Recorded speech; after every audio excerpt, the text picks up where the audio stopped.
肃静，肃静！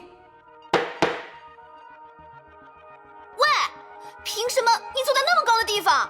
就是，给我下来！首先，照例说明一下，今天是同步近况和制定下一步行动方针的日子。有什么好同步的？每次不都一样吗？就是这儿搞点破坏，那儿搞点破坏呗。对啊，尽是些小打小闹，我们可是绿者哎，不是要毁灭丑陋的蝼蚁文明吗？唉，又开始吵起来。我晚上还有事，先走了哈。有什么情况你会后和我说一下啊。啊，你是谁？我不认识你啊。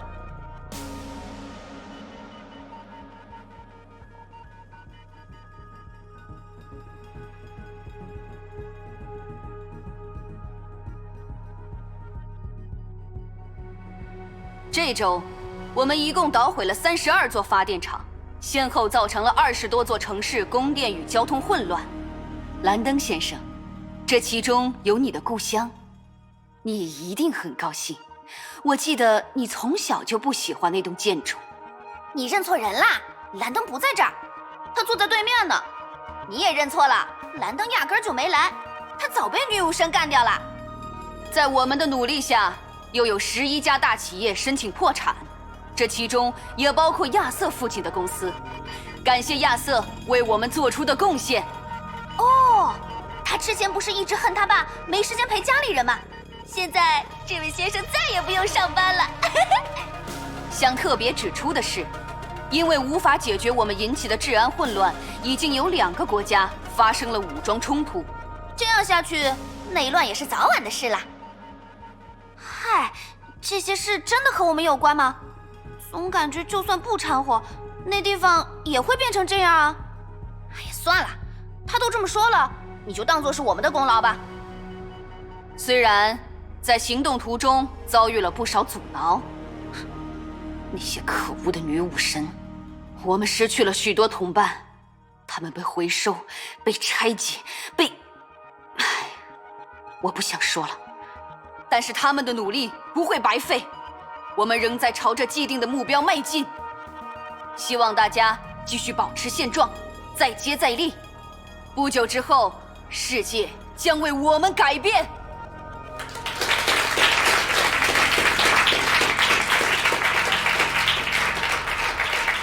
好嘞，终于要结束了。现在，我们来制定下一步战略。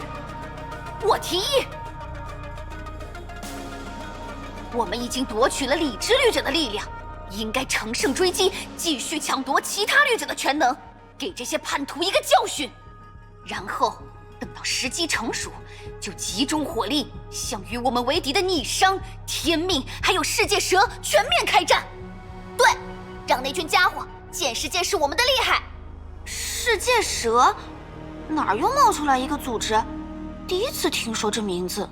笨蛋，连世界蛇都不知道，快打开你的脑子查一查吧！我反对。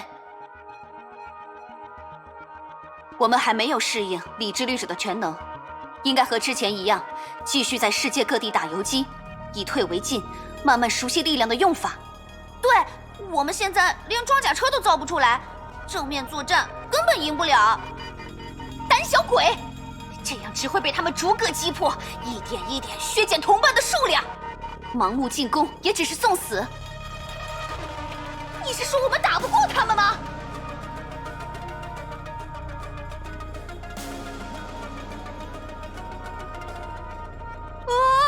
打起来，打起来！哎呀，这下看着可真疼。这次你猜哪边会赢？带我一个，带我一个。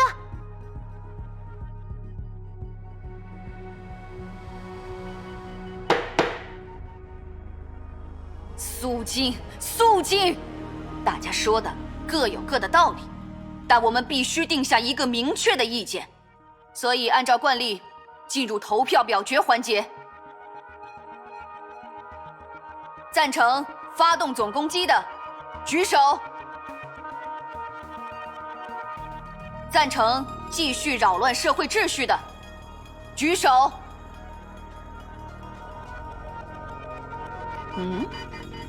怎么感觉有人举了2次？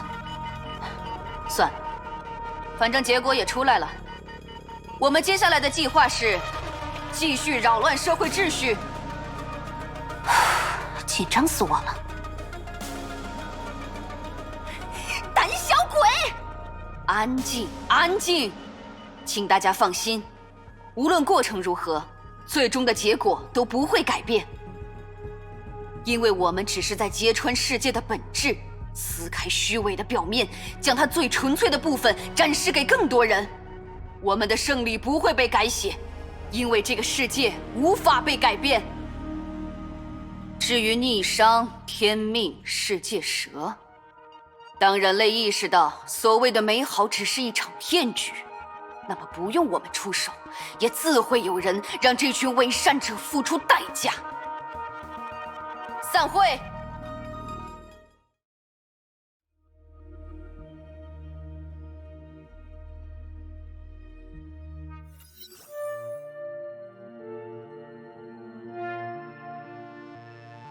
靠右的勃艮第，往里推一下。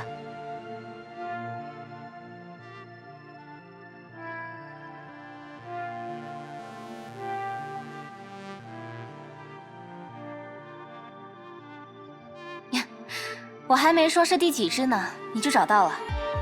一般人都分不清这些红酒。用不着分清，最干净的那瓶就是机关。很敏锐，看来你渐渐适应这边的生活了。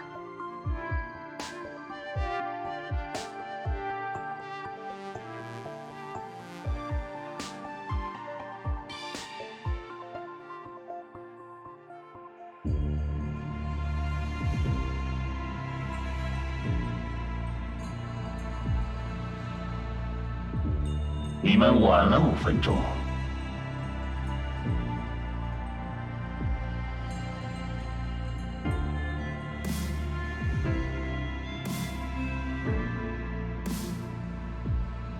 晚到的人是我，但没办法，2处事发地隔了那么远，来这儿的路又全都堵死了，体谅一下。我不关心这些，直接说结论。结论就是没有进展。2处仓库都有被入侵的痕迹，货物被捣毁也确有其事，但不知是我们到得太晚，还是对方早有准备。现场没有留下任何指向人偶的线索，打听下来也不像其他案例那样有人口失踪的报告。暂时无法肯定这里的麻烦是绿者引起的，要么是我们看漏了什么，要么就是这次的对手不同寻常。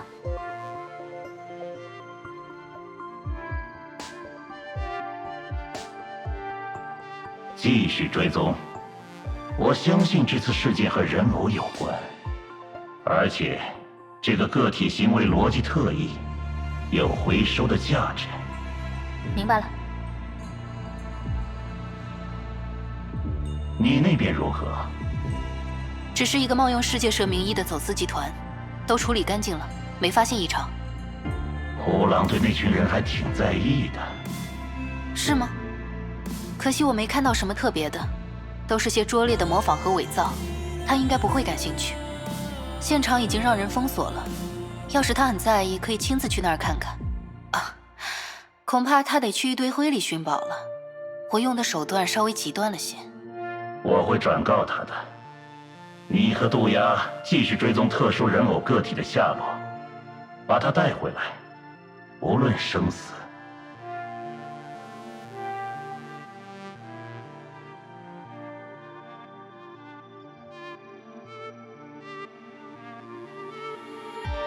手段极端了些，真有你的！你就不怕那伙人手里有什么特别的东西？能有什么？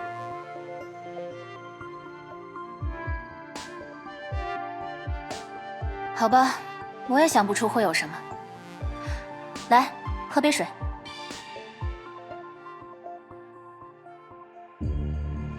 谢谢。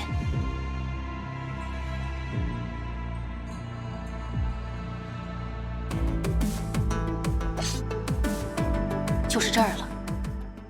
灰蛇说要给这帮人一个警告，那就把他们的货源捣毁吧。市区就在附近，我不想动静闹太大，避免无谓的战斗吧。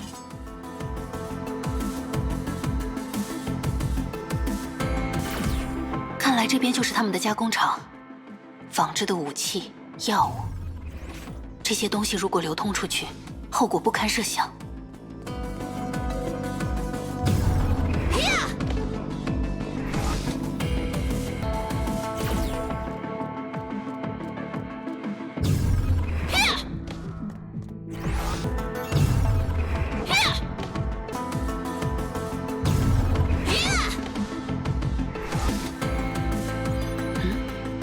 这个收容舱是什么？一个孩子？这群家伙连人都不放过吗？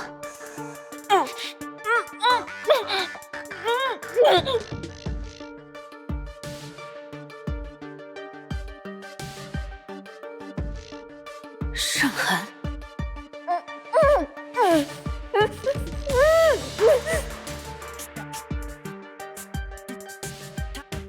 原来如此，别怕，我不会伤害你。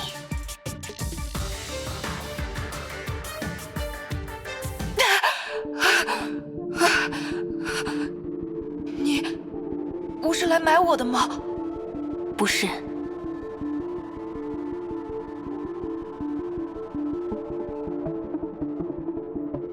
那些人对你做了什么？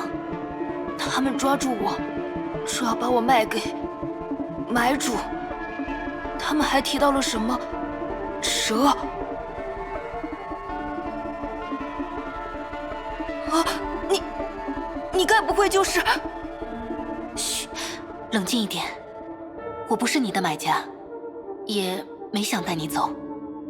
我要找的是那些绑架你的人，他们要为自己的行为付出代价。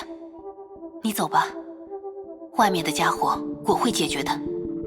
走？去哪里？哪里都行，去你想去的地方。这些人不会再来找你，你自由了。我没有能去的地方。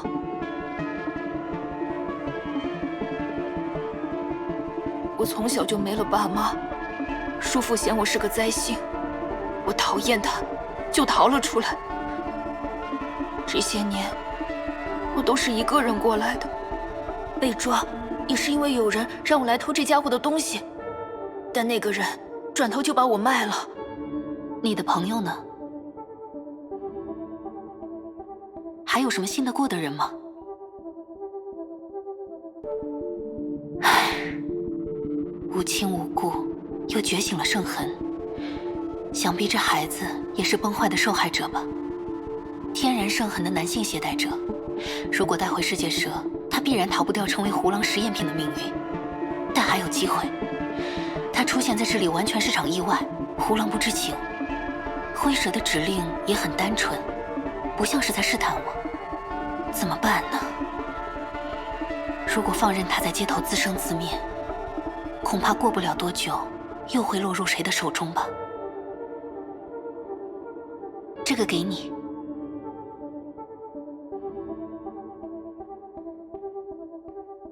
认得这个地址吗？不认识，但我大概知道在哪儿。这是什么地方？如果信得过我，你就去这个地方，说清楚你的来历，那儿的人会接纳你。当然，你也可以选择不相信我，保留自己的判断。这份警戒心也是如今的你必须的。另外，把你的脖子遮起来，别让任何人看见那道痕迹。别怕，他是无害的，只是有人不喜欢。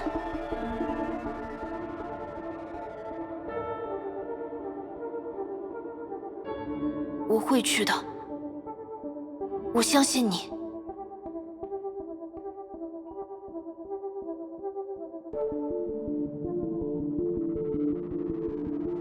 谢谢你。别谢我，你还得自己逃出这里。那你呢？快走。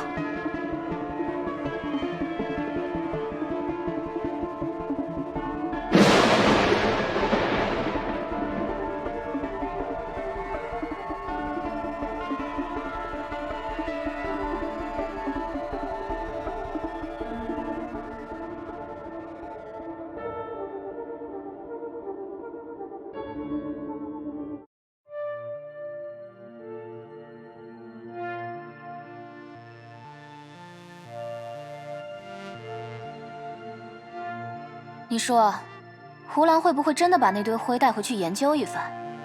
他做得出来的。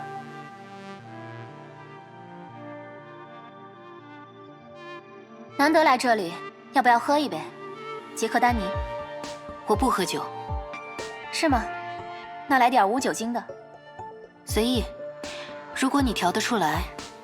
好呀，那请客人稍等。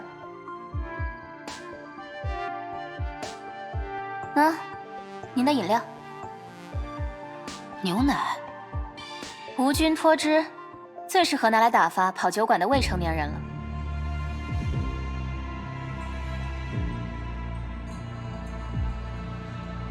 你觉得这间酒馆怎么样？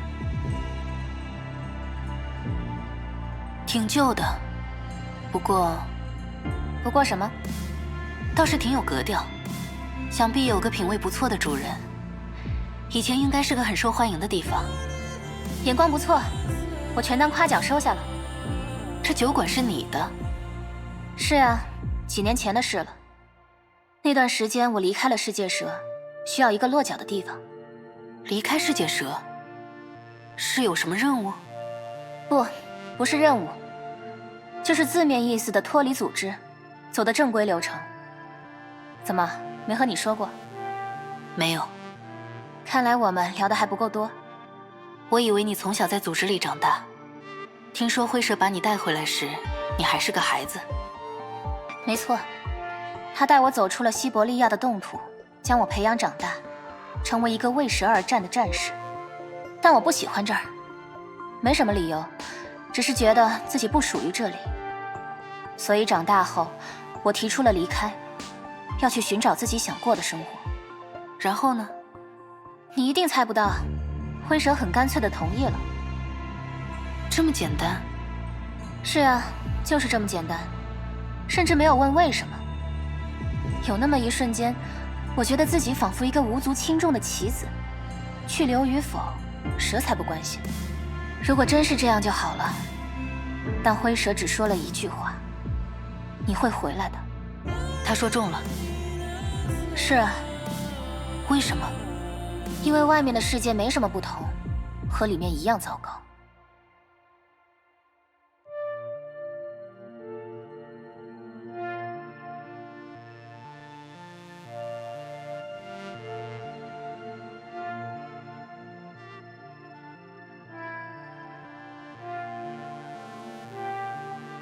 最早是想开间咖啡厅的，但餐饮业不好做，我也自认没有料理才能。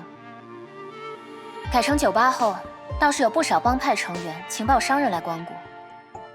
托他们的福，我一个小女孩知道了许多不该知道的事，也多了不少额外收入。你的雇佣兵生涯就是从这里开始的？那就是另一段故事了，有机会再和你说吧。哎，真是段令人怀念的时光。现在当了干部，没精力管这边了。放着也是放着。不如给这孩子点用处，让他能维持曾经的样子，还能经常回来看看。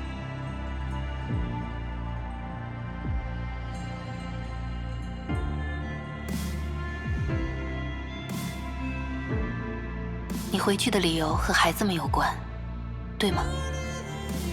别乱猜，只是在外面转了一圈，发现还是世界蛇给的最多，我就回去了。不管里面还是外面，做的生意都一样，那还不如选赚得多又稳定的，这没错吧？那你现在赚得够多了，不如退出世界蛇，回到这里继续经营酒馆呢？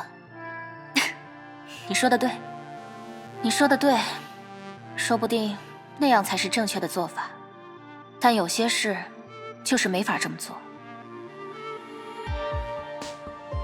我们都因为某些原因加入了世界蛇，又都因为某些原因无法脱身，不是吗？事情不一定都会往正确的方向发展，我们走的也未必都是正确的路，但正确与否又有什么关系呢？既然选了，那就走下去吧。或许吧。好一个或许吧。但即便如此，我依然想相信其他可能，想相信存在一个美好的结局。是吗？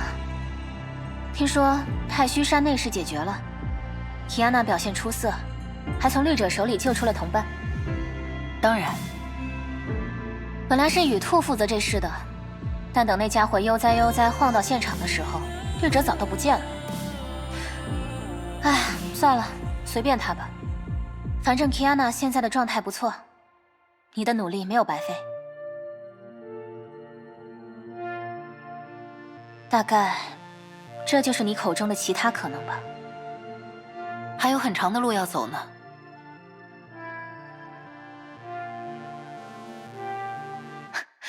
感觉如何？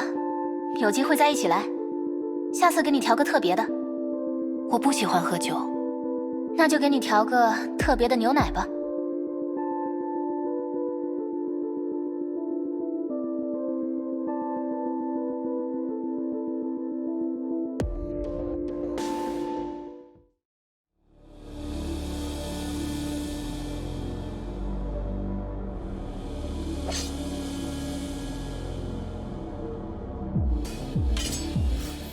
这里就是报告中提到的第3处仓库，看起来和之前2个没什么区别。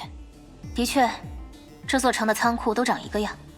那些失控的工厂机器还在里面开 party， 你去让他们冷静下吧。这次注意分寸，别把建筑拆了，不然我不好交代。和谁交代？当然是这片地盘的老大，他是我的老朋友，今天过来就是为了找他确认一些事。你的人脉可真广。建立在利益关系上的，想拿到情报就得给人家一点好处，比如帮忙解决仓库闹鬼的问题。知道了，你去吧。交给你了，回头见。工厂里的机器都在自己运作，这也是支配之律者的能力。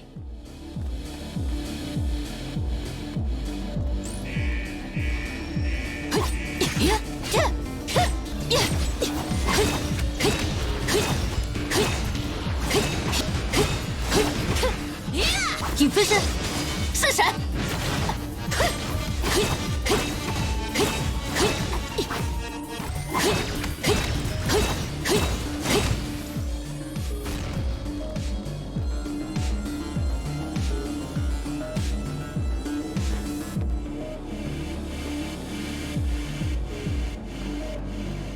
剑意出鞘。好，看起来还有奇怪的客人。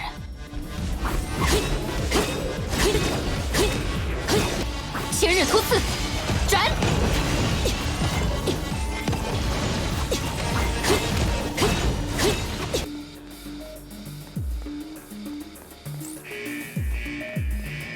剩下的敌人都集中在这儿了。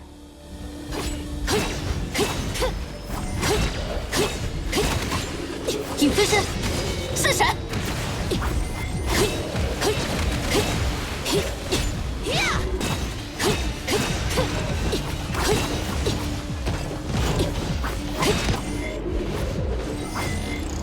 剑意出鞘。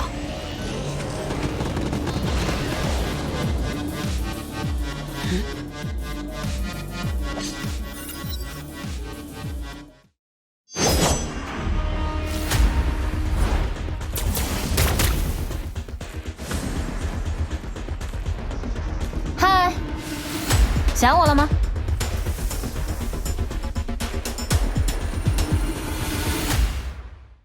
你回来的挺快。拿到想要的情报就回来了。你呢？没伤到人家仓库吧？还好吧。对付这种程度的敌人，也要用神之剑吗？我也不想的，毕竟动静很大。但这孩子有自己的脾气，要是不依着来，他状态变差就麻烦了。之后对付人偶还得靠神之剑，暂时就照顾一下他的心情吧。心情？哦对，还没正式向你介绍过。第3神之剑，裁决之剑，敌罪七雷，如其力量来源的雷之律者一样，是位任性的女士。还记得上次在珊瑚岛，夜宵把她抢走了吗？她到最后也没能使用神之剑的额定功率。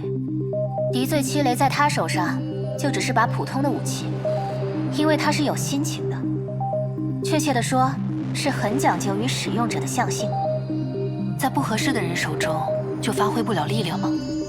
不仅仅是力量，功率、弹种、性能，甚至是武器形态，在不同场合、不同人手中，它展现出千变万化的姿态，毫无规律。所以我才会经常保养它，多和它交流，试着创造些默契。还好，它还算喜欢我。难怪你一直把它带在身边。也许敌罪七雷这个名字暗藏玄机，暗示了它在设计之初就有7种样子。不过迄今为止，我也只见过4种，不好下定论。对了，要不让你也试试？拥有雷之律者力量的武器，在雷之律者手上会变成什么样子？我还有点好奇呢。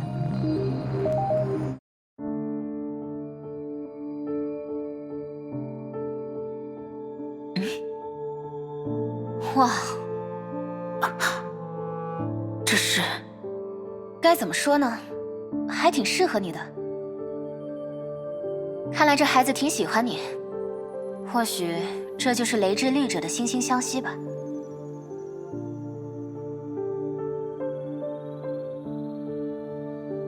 的确是种奇妙的感觉。早和你说了吗？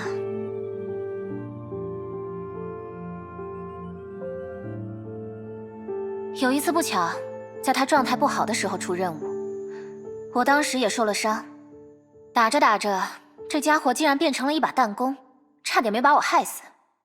总之，不能再让这种事发生第2次了。你拿到人偶的情报了？得知了一件有趣的事。还记得灰蛇说他形迹可疑吗？因为这个人偶不是单独行动的，是有多个人偶同时作案？不是，是有人类在协助他。人类？我已经锁定下一次作案地点了。犯人只在夜间行动，而现在距离晚上还有一段时间，我们可以先去做些准备工作。陪我去个地方吧。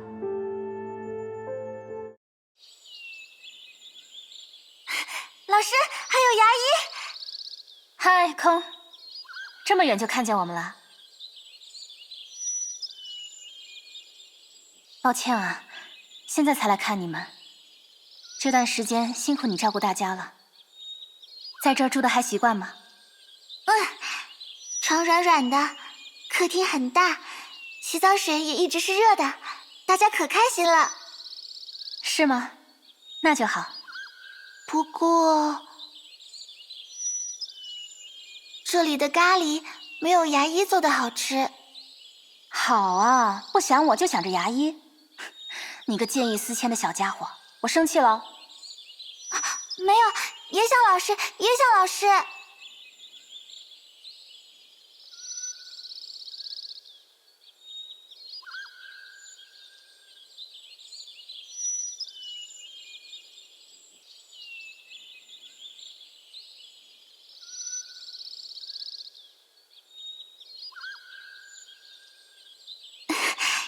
牙医，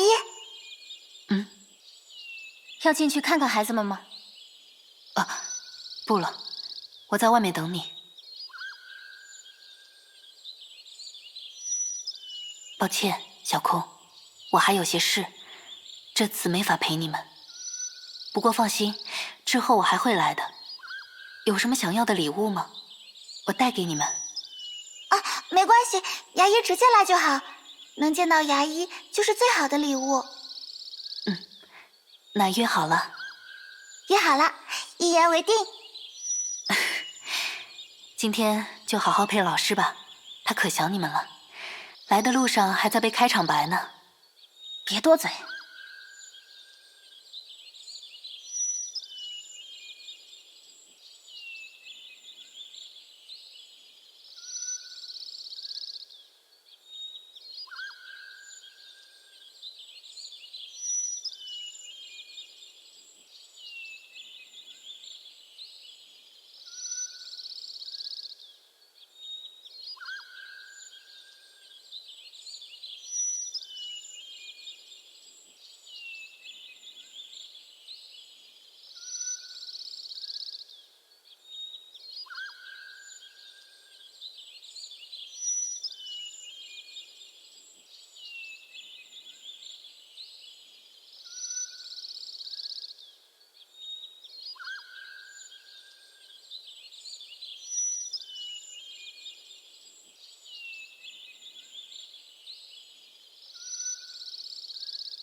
久等了，不无聊吧？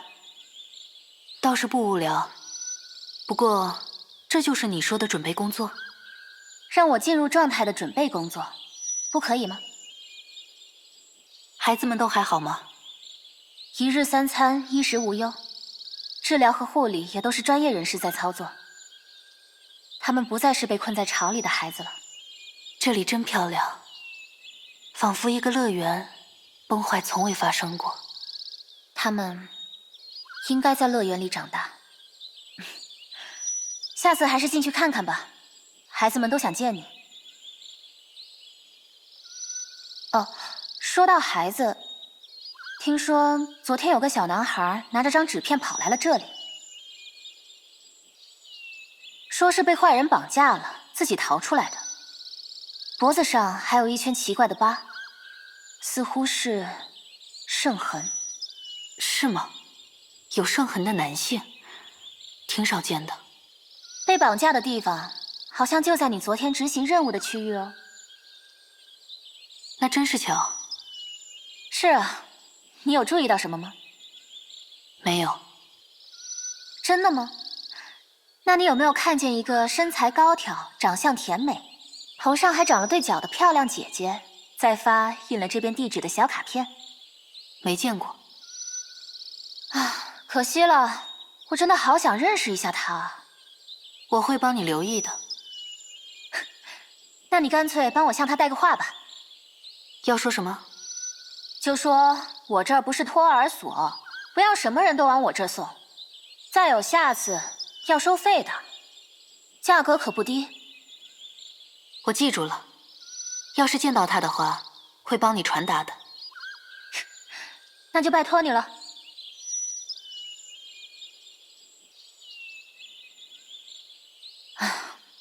你胆子可真大，就不怕这里的守卫是世界蛇的人？我知道他们都是你的人，你不会把自己的孩子置于危险中。你说的对。那孩子会怎么样？怎么样呢？我也不知道。反正新的身份已经准备好了，大概会送去一个相对和平的地方，托付给一个值得信任的人吧。那之后就得看他自己了。他是个幸运的孩子，希望这份好运能一直陪着他。希望如此。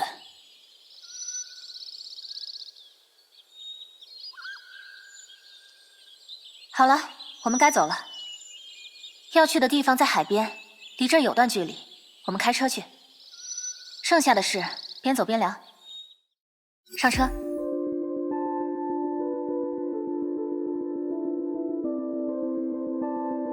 你的车？不然呢？你有驾照吗？你在开玩笑吗？我可是雇佣兵，别说驾照，飞行执照都掏给你看哦。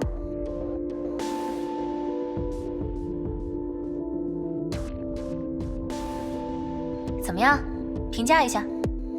我以为你会喜欢更出挑些的颜色。其实我喜欢红色，但可惜一直找不到满意的款。而且我还想带孩子们一起兜风呢，座位多一点才好。挺漂亮的。上来吧。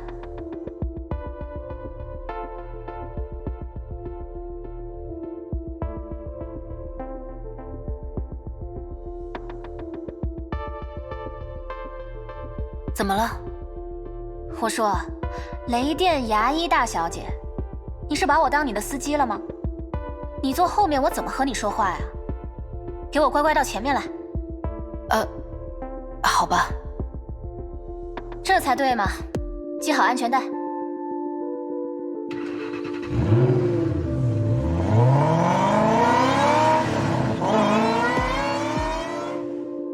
继续之前的话题，你说有人类在协助人偶？对，是个快递员。他把人偶装在一个箱子里，等晚上夜深人静了，就把快递送到仓库边上的小巷里。人偶就趁这时跑出来，通过管道钻进仓库，大闹一番后，按原路返回，躲进箱子里，等到白天再被那人带走。原来如此，难怪他能横跨整个街区移动而不被发现。现场如此混乱，也没有人会去关心一个放在几百米外的箱子。但那个人为什么要这样做？谁知道？也许是有苦衷，也许是被操纵了，也许单纯只是疯了。可能性太多，只能今晚问他本人了。那你是怎么确定他们下一个目标的？这就得用上一点人际关系了。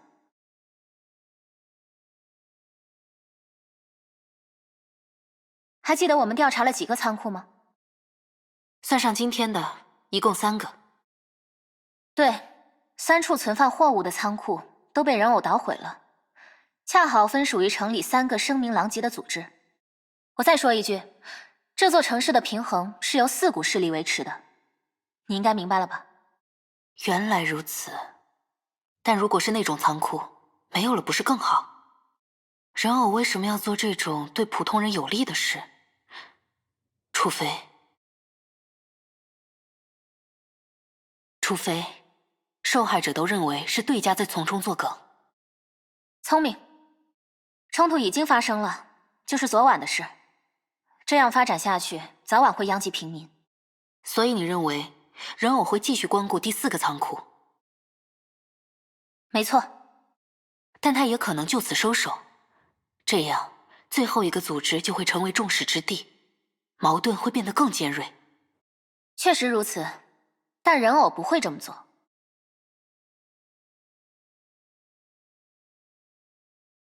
一旦演变成多对1的局面，事态反而会平缓下来。被陷害的组织可能会倒大霉，但局面一定不会比现在更混乱。可人偶不希望这样，他想要的是混乱，令4伙人互相怀疑、猜忌，深陷于黑暗中，牵一发而动全身的混乱。这种情况下，只要一声枪响，就可以毁掉一切。这不是复仇，人偶的目的不是要报复任何一个具体的人或组织，他想毁掉整座城市。不过，他的阴谋不会得逞，今晚就把这家伙收拾干净。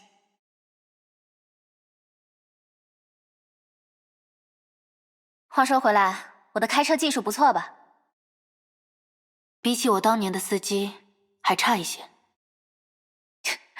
你要求还真高。那个司机对我很好。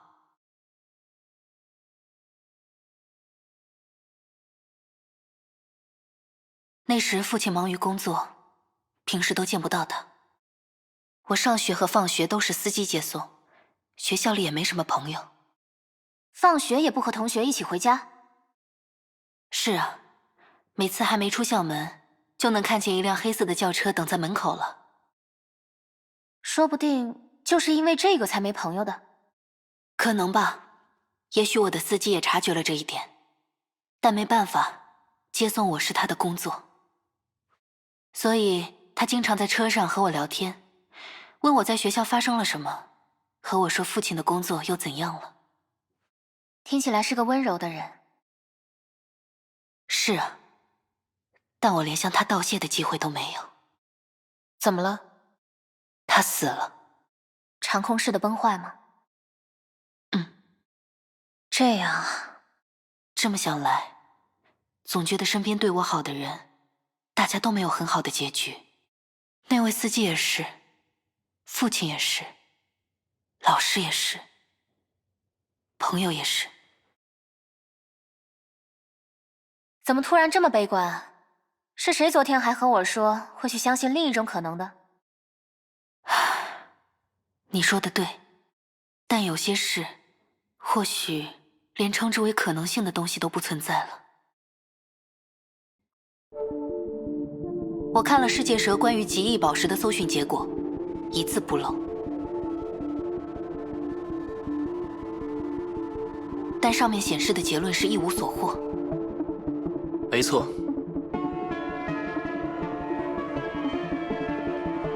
这不可能。就算落入了虚数空间，绿者核心也一定会留下痕迹，绝不会凭空消失。极意宝石是西陵的一部分，我不能让它落入别人手中。你应该很清楚答案。不，或许是我漏了什么，漏了一些你仍……他已经死了。什么？我知道你在找的不是宝石，它无法在虚数空间中活下来。世界蛇也没找到任何东西。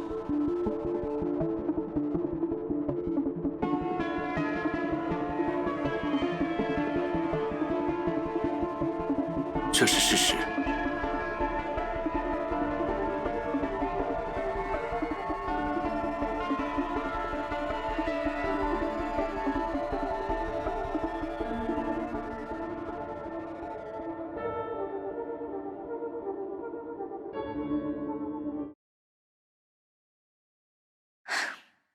会有进展的。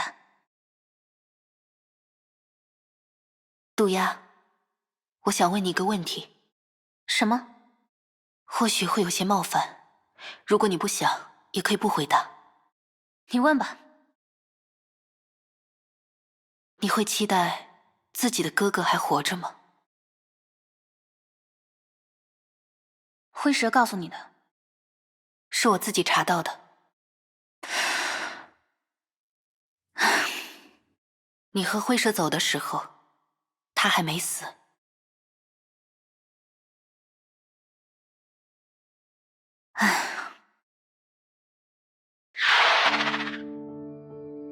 我们到目的地了。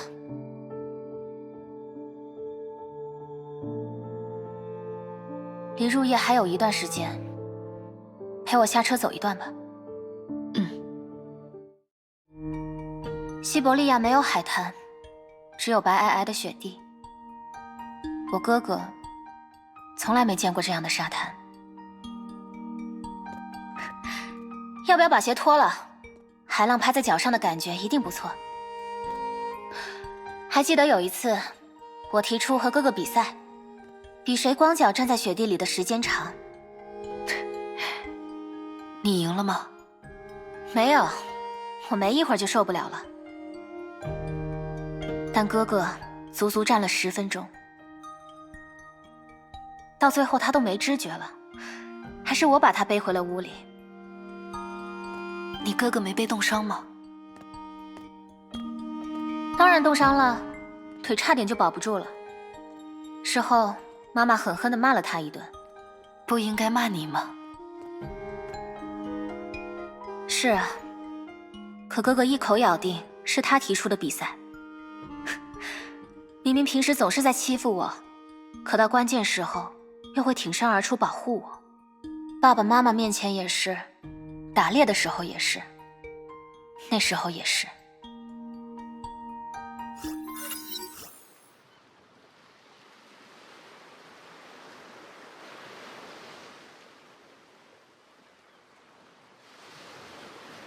你问我会不会期待？会，当然会。我曾不止一次回到西伯利亚找他，也不止一次委托线人打听他的消息。我总是期待他没有死在那个夜晚，没有被那些废墟掩埋，期待他某一天突然出现在我的面前，像以前一样叫我娜塔，给我一个惊喜。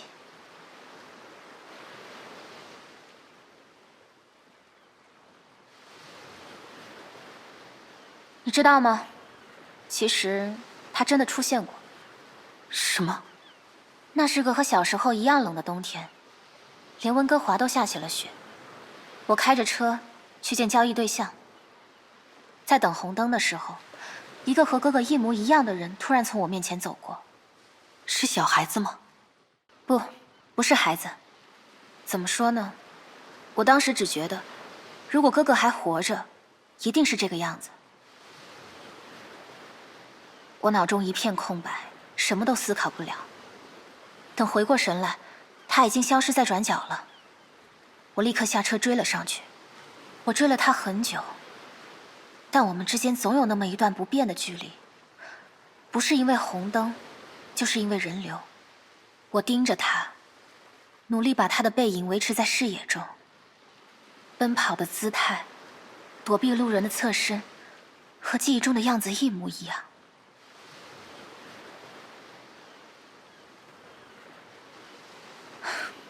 但我终究没能追上他。怎么会呢？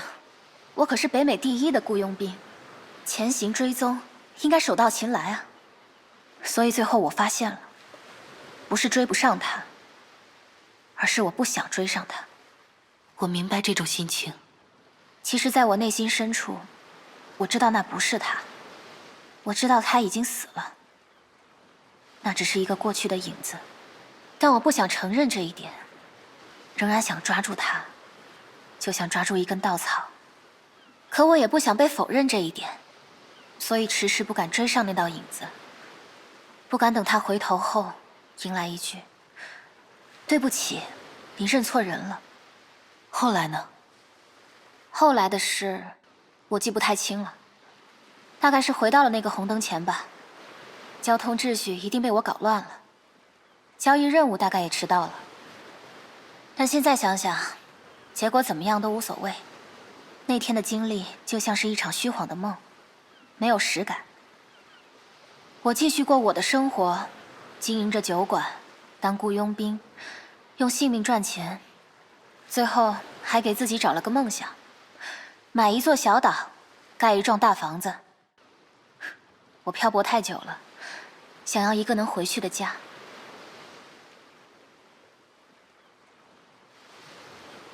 但那也是一篇昨日的童话了。我很遗憾。没关系，我已经不在意了。当那座小岛沉没后，我才终于意识到，这么多年来，自己从未真正的活过。活过？哥哥临死前只对我说了一句话：好好活下去。活下去，娜塔，活下去。这就像是一句咒语，一个诅咒，让我的一切行为都变成了生存这个意义的衍生。可现在我知道了，就算那座小岛依旧存在，我也无法得到解脱，因为我还是无法确认自己是否有在好好活着。这么多年来，只有一件事能让我感受到自己的身体里还残留有生命的余温。你和我说过，是和孩子们在一起的时候。对，你要说这是自我满足也好，说这在乱世中无济于事也罢，但那是我唯一觉得正确的事，是我在破除了魔咒之后依然想继续做下去的事，也是件了不起的事。或许吧。到海边还戴着帽子，不会热吗？啊，是啊，你这么一说，确实挺热的。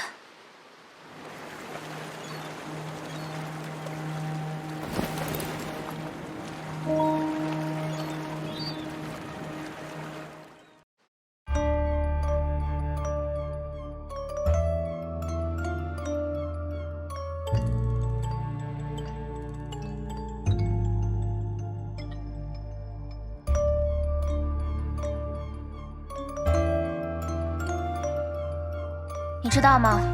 过去在人前，我从不戴帽子，因为这很没礼貌。可不知怎么，别人总把我当做一个孩子，瞧不起我。直到有一次，我忘了摘帽子，谈判却进行得意外顺利。或许是我长得比较年轻吧。总之，那之后我就不怎么摘帽子了。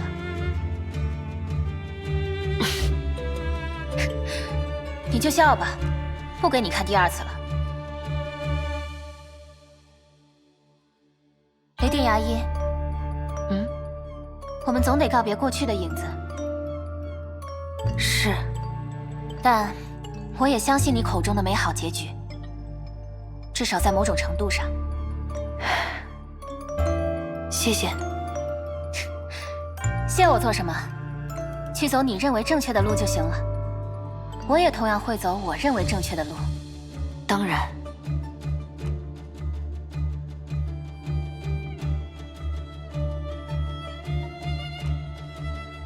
入夜了，走吧。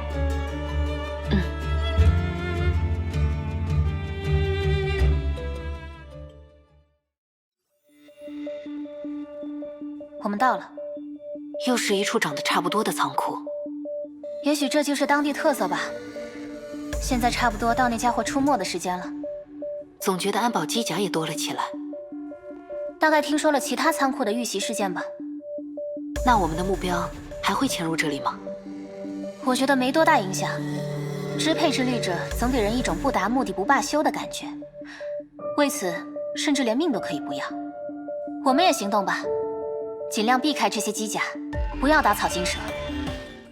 人偶是怎么躲过这些警卫的？恐怕有我们不知道的小路吧。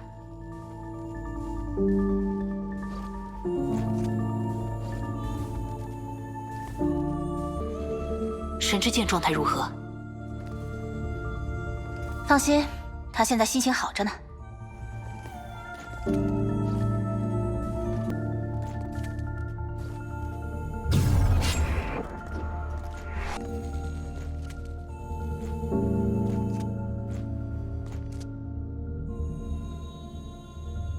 找到了，就是那家伙。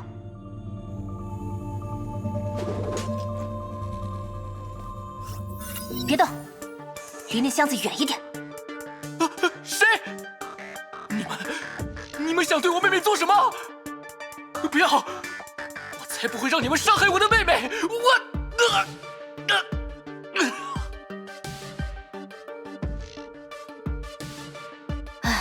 可算安静了。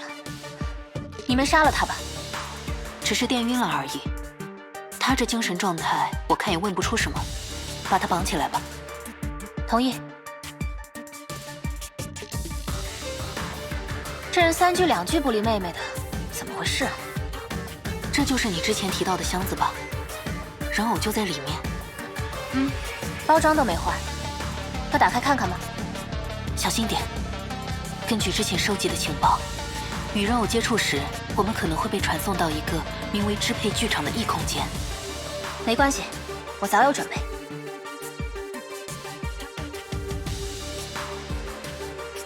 简易电磁护盾，虽然功率远不如你，但用来阻隔能量侵蚀还是挺有效的。进去之后，我们可能会被迫分开，做好单独行动的准备，尽量想办法与对方会合。打开吧。好。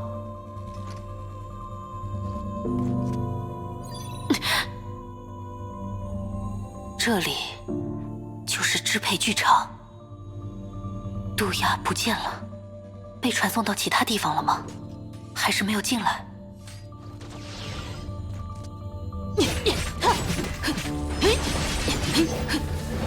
到处都是怪物，就像孩子随处乱丢的玩具。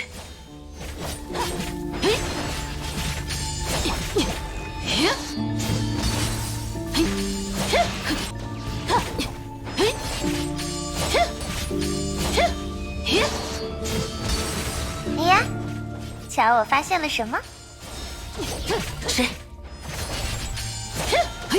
这可真是意料之外的客人。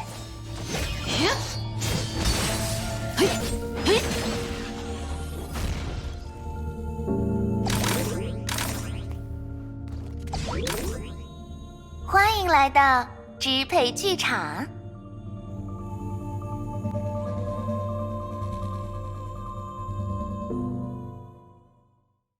欢迎来到支配剧场。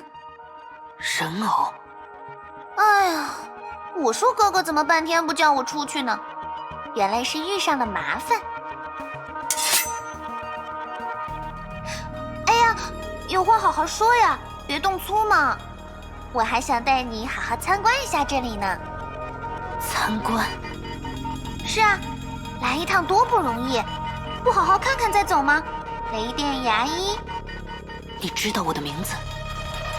对，我认得你，我们都认得你，你是重要的客人。来嘛，多走走，多看看，说不定你就喜欢上了这儿呢。我们欢迎你，你也可以成为我们的一员。你来不来？不来，我可先走喽。他没有攻击我，有什么陷阱吗？静观其变吧。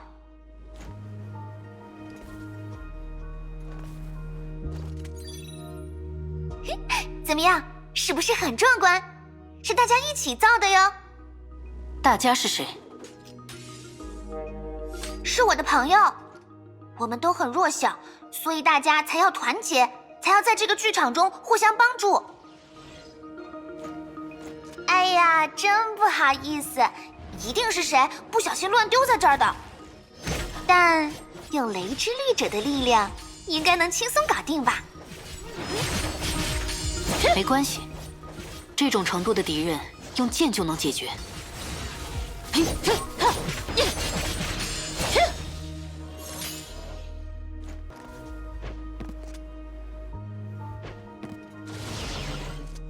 这次堆放的玩具好像有点多呢，你不快点的话就跟不上喽。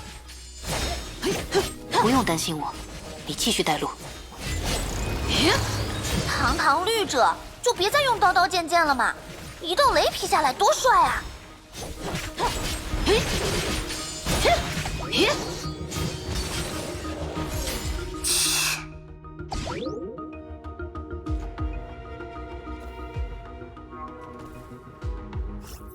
怎么不走了？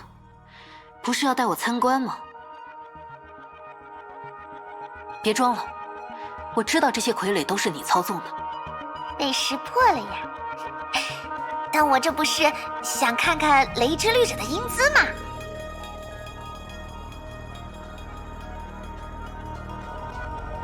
人偶一次最多只能操纵3到5个傀儡，本体似乎没什么战斗能力，而且不知道为什么，他似乎很执着的想让我使用律者的力量。你还想去其他地方看看吗？和我说说你口中的大家吧，怎么会想到让我也成为你们的一员的？因为大家都很弱小，都经历过失败，都对这个世界感到绝望了呀。哦，当然，你现在很强，和我们不一样。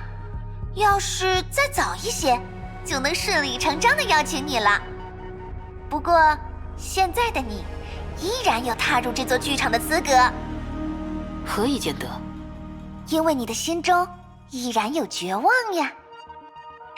我知道你的想法哦，逆商救不了他，天命也救不了他，必须得有人站出来打破现状。既然如此，这个人就只能是你自己。真是伟大！但这里的大家也和你一样，都是同现实的不公顽强斗争过的人。可是这又有什么用呢？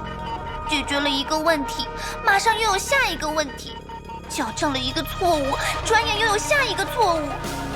到最后，我们什么也改变不了。听起来你遇到过很多事。唉，是呀。你已经见过外面那家伙了吧？那个协助你的人类？对，7天前，那个男人的妹妹因为生病去世了。这个假情假意的哥哥，明明生前一直在嫌弃妹妹拖他后腿，从不来医院里看望他。你能想象他的妹妹，也就是我，那时有多绝望吗？你是他生前诞生的人偶？是啊，结果人家走了，他倒突然发现自己只剩着唯一的亲人了。再怎么后悔，也都来不及啦。不过，好在还有我呢。于是，我就出现在他的面前。哥哥，别再哭了，我不是在这儿的吗？然后他就这样对我唯命是从，我要去哪，他就把我送到哪儿。哎呀，本来最后是想让他也加入这座剧场的，结果先让你们给逮着了。哦，对了，我突然想到，你不想加入我们也没有关系，我有一个其他办法可以帮你。我们可以让你和提安娜都变回普通的人类。这句话听起来似曾相识，你打算怎么做？就像这样。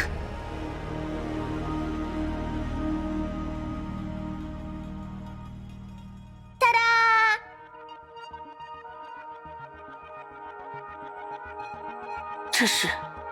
这是理之律者的力量，从你朋友身上拿来的哦。可惜我之前一直住在医院，也就只能构造这种东西了。Bronia。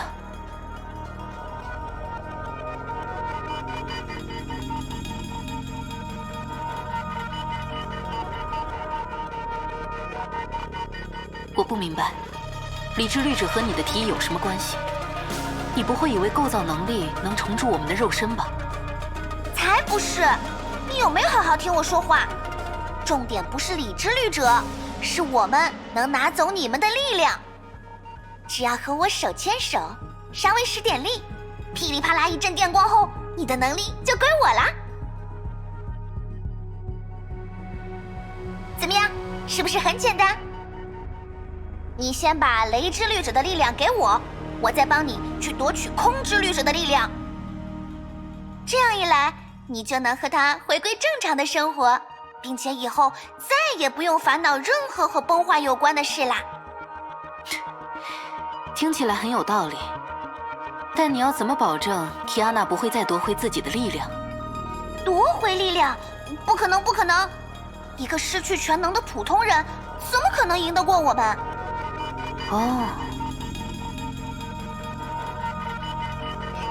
怎么样？考虑一下。不过照你这么说，夺取空之律者的全能也不需要我的力量吧？既然如此，你让他先变回普通人，我再把雷之律者的能力交给你呢。好像也没错。但是，只有理智律者的力量，可能打不过。好吧，我想也是。什么？不好意思，我认为提亚娜无论如何也不会输给你，所以你的提议没什么价值呢。唉，本以为对你客气一点，你会理解得更快些，但现在看来，还是得粗暴一点啊。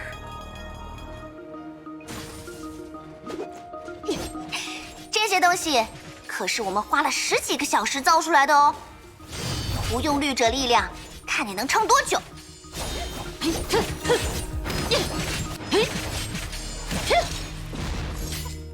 接下来是这家伙，这个胖娃娃可难捏了，又圆又大，设计它的人也不嫌费料。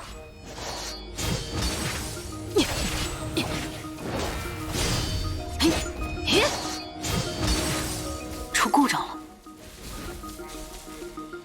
看来你们还没完全掌握理智律者的力量呢。都这种时候了，还想套我话，你可真坏！我不会上当了。别急，我还有一个大宝贝。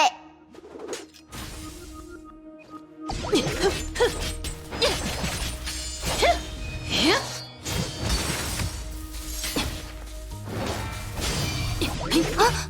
什么东西？来的也太慢了。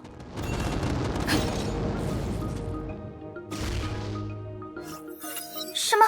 谁？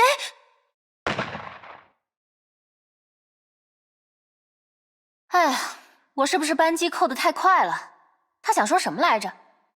反正不会是什么有价值的话。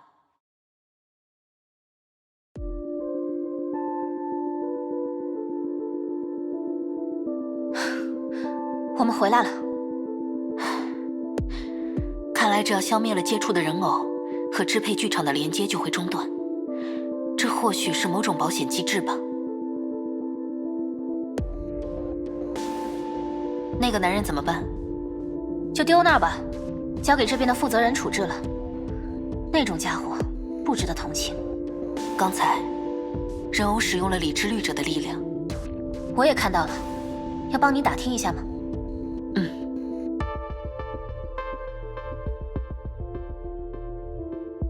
在战斗中，他也始终在诱导我使用律者的全能。难道他们能通过某种方法绕过律者核心夺取能力？这能做到吗？按他的语气来看，的确能做到，但应该伴随着一些条件。因为我一直没有用，到最后他也没能夺走雷之律者的全能。我有一个猜测。什么？还记得黄泉之杖吗？虽然表现不同，但二者却有些共通之处。讲直白点，他们都符合一个基本规则：干扰绿者核心和虚数空间的连接。这么想吧，绿者核心是钥匙，是水龙头的开关，龙头里流出的是虚数空间的能量。黄泉之杖是利用某种粗暴的手段堵住水的流动，而人偶则像是用一根管子让水流到了自己的桶里。你这么一说，确实。杜鸦，能拜托你先带着这个人偶回去吗？当然没问题，但能告诉我你准备做什么吗？有件事，我必须亲自去确认。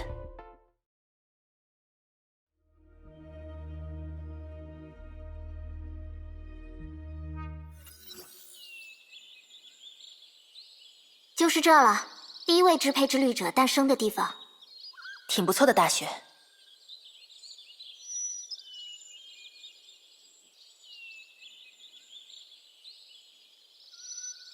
通过解析人偶体内的核心，我们大体掌握了一些律者的信息，只不过这些信息过于凌乱，像是某种没有规律的拼图。但经过逆向追踪，实验室定位到了疑似第一个人偶出现的地点，在新泽西州的一所大学内，宿主是一位医学教授。我们暂且用宿主这个词来代称人偶对应的人类。我们要找到他，如果他还活着的话。没错，最好能救出本人。如果失败了，把人偶带回来也行。注意，尽量不要破坏它的核心。我们要从中提取一些信息，而第一个支配之律者的核心尤为重要。为什么？想象一个家族的家谱，最开始总是从2个人延伸出去，最后慢慢变多，像一棵树一样。支配之律者也是如此。如果这真的是第一个人偶，那通过对比它与其他个体的差异，我们或许能在律者的诞生机制、传播规律，甚至是能力原理层面获得关键信息。当然，家谱只是一个比喻，实际计算比这复杂得多。但无论如何，这第一块拼图是我们必须的。我们的任务是潜入大学，调查那位教授的事，最好能顺藤摸瓜找到人或人偶，带回逆商。天命也在派遣女武神回收律者核心，估计世界蛇也在暗中行动。所以，这第一个人偶可能已经落入他们手中了。尽管如此，还是多收集一些情报回去吧。明白。石之律者那边如何？很遗憾，还是没能追踪到他的下落。但大概是因为他仍与我体内的核心有着某种联系，我时不时能看到一些细碎的片段。片段？类似于共通的视觉或是感官之类的吗？没错，但都是一闪而过。你在担心他吗？他虽然是律者，但本性不坏。如果一直放任他独自游荡，我很担心崩坏一直会再次盯上他。那能试着用核心的力量找到他吗？恐怕不行。为什么？很奇怪，虽然如今核心在我体内，但石之律者的全能却由他主导，以宇都城的一片羽毛为平移，存在于这世上。这就像一场拔河，如果我想使用律者的能力，就必须把他拉向自己这边，但我现在做不到。绳子的那一头被他牢牢握在手中，任凭我如何用力都不动分毫。当然，这大概也和宇都城的消散以及我的力量还没完全恢复有关。你的身体会受此影响吗？执行任务的话还是没问题的，多谢学院长关心。学院长，知道了你的过去之后，总感觉被你叫学院长怪怪的。是吗？但你确实是圣弗雷亚的学院长，我只是在陈述事实。我听说了盐湖基地的事，其他人还好吗？布罗尼亚的情况还算稳定，虽然律者力量被夺走了，但身体并无大碍。出于安全考虑，暂时让提安娜留在设施内待命，不再外出执行任务。如果支配之律者的目标是律者全能，这是个明智的决定。可惜，又要委屈他待在小房间里了。明明前不久才争取到了自由活动的权利。提安娜现在应该不会在意了吧？唉，所以才令人感叹呀。换做在圣弗雷亚的时候，他早该大吵大闹了吧？以前那么调皮的一个孩子，如今也长大了。总感觉昨天他还在我面前嚷嚷着要成为 A 级女武神，要在任务中独当一面，可转眼间他已经是一个成熟的大人了，又懂事又可靠。看到他的改变，怎么说呢？一方面感到高兴，但另一方面也会很心疼吧。学院长，有时看着这样的他，会莫名想起过去的时光，会希望天真无邪的笑容能再次出现在他脸上。可惜啊，现在他笑起来也不是以前那个样子了。不过，这也是好事，人总是要向前的。我相信他们所选的道路，提安娜也是，布罗尼亚也是，牙医也是，当然还有你，浮华。我？你也是圣弗雷亚的一员啊。谢谢你。好了，长辈们的闲聊到此为止，开始执行任务吧。我可是专门为了混进学校才穿了这么一身的。很适合你。哎，走错了，走错了。走错了？这个门不能通行吗？不是，这是大学，小学在街对面。哦，是这样的，保安先生，这是我妹妹，她的梦想就是考进这所大学，所以我今天特地带她来参观一下。哦，原来是这样啊。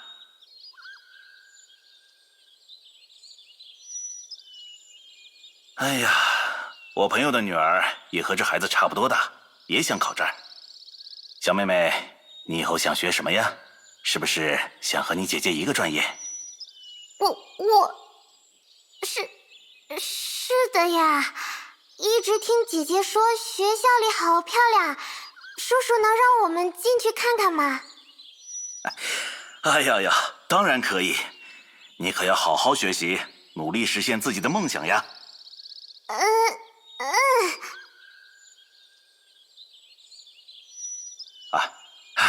真是个可爱的妹妹。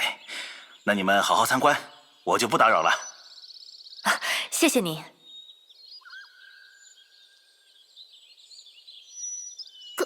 可恶，为什么我的身体年龄停在这么小的时候啊？真是不方便。这反过来说，或许是件令人羡慕的事吧。气死我了！下次不这么打扮了。总之，先从那位教授的办公室开始调查吧。我们偷偷溜进去。这座学校和圣弗雷亚还有些像，真想回去看看。学校里学生好少。现在放暑假，大家都回去了吧？这样啊，圣弗雷亚放暑假的时候，大家还都住在学校里的。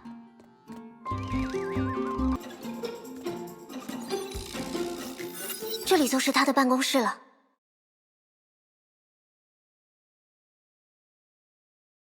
挺杂乱的，东西也都没有收拾。四处找找吧，说不定有什么线索。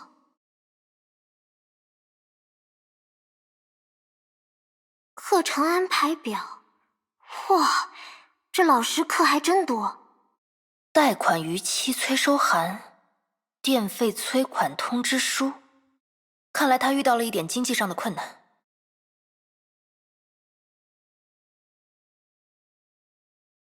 这是一本日记，是那位教授的日记吗？从名字来看，是的。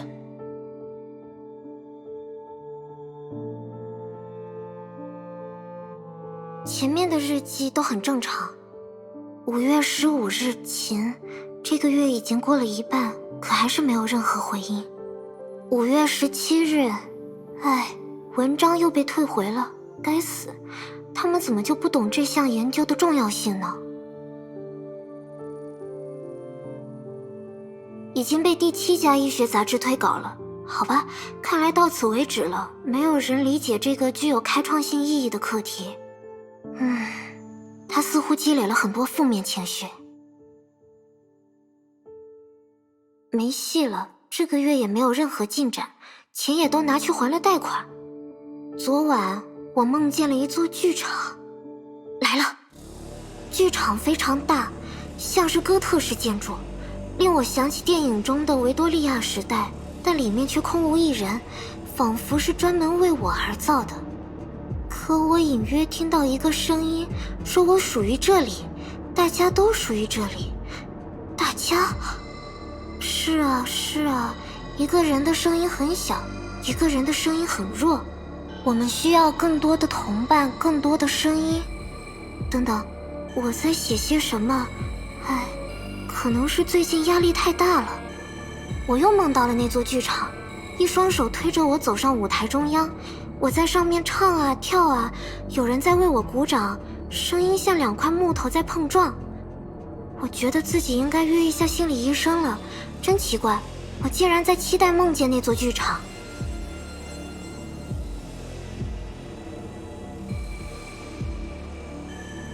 我昨天好像睡了一整天，没有任何记忆，但醒来的时候，面前却坐着一个木头做的我。这个我就是人偶，他的身高和我一样，坐姿和我一样，连长相都和我一样。哦，我明白了，那座剧场才是我的归处，他在等我过去，这是他送给我的礼物，我在现实中的替身。欢迎来到支配剧场。梦里有人对我这么说。不对，等等，那好像是我的声音，是我在对自己说话。唱，解剖，手术，解剖，支配，支配解剖。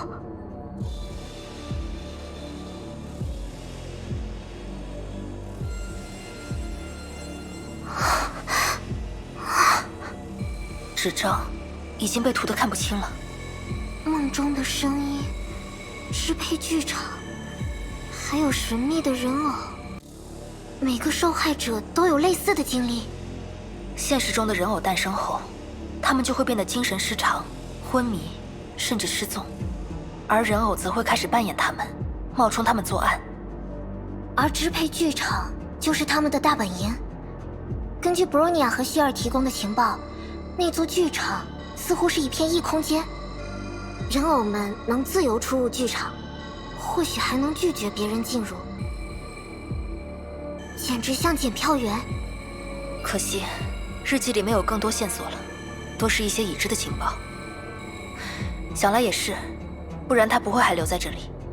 我们去职工宿舍看看吧。另外，我也想找安保人员问问教授失踪当天的细节。行，那我去宿舍。福华，你去和那个保安聊聊吧。我去的话，又得被当成小孩子了。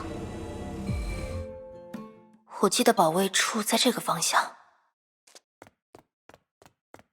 同学，你找我有事吗？同学，我看你体内似乎有个异物啊。人偶？不如让我帮你。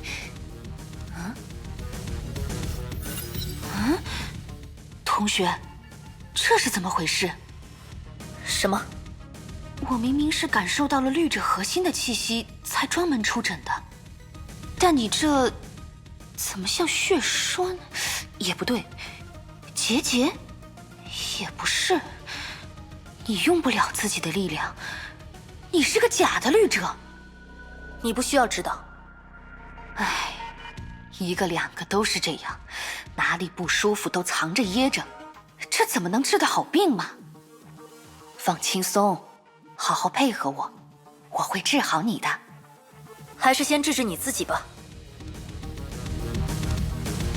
唉，这年头，年轻人越来越不听话了，还是得遵医嘱啊，同学。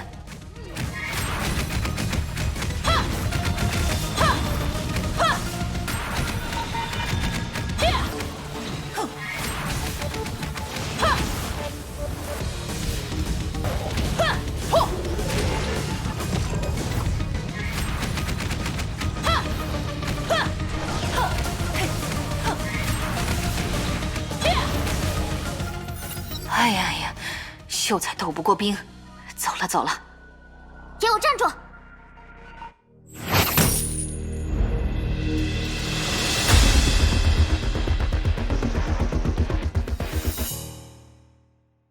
别想跑！神之剑，有意思。不过，比起这种死去的核心，还是活着的更好一点。毕竟，解剖尸体是法医们干的事嘛。你们究竟有什么目的？目的？这位小同学，医学的最终目的，你说是什么？当然是人类的进化呀！还不明白吗？崩坏才不是疾病，而是一种抗体，是人类种族的良药。学院长，问他大概也是没用的。哎呀，这就不想听了。好啊，那你就动手吧。什么？我不过是一具躯壳，就和之前还是人类时的我一样。我的意志，我的精神，早已融入了同伴之中，融入了支配剧场。只要还有一个我活着，那我便不会死去。看着吧，我们无处不在，我们才是人类最理想的姿态，胜利终将属于我们。你们就尽管试试看吧。这应该就是那位教授的人偶，我避开了核心，把他带回去交给博士吧。但有些奇怪。你也这么觉得？总感觉太顺利了，顺利的让人不舒服。他们毫不在乎同伴和自己的牺牲，简直像真的木偶一样。还是尽快同大家会合吧。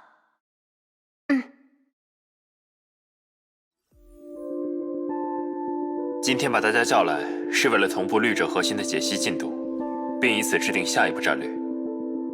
那么，爱因斯坦博士、特斯拉博士，感谢福华与德丽莎带回的人偶，之前的猜想得到了证实。用一个容易理解的说法来总结，人偶们就类似于一个相互连接的网络，而支配剧场就是他们共同的服务器。人偶彼此之间能够实现一定程度的信息共享，这是他们情报的主要来源。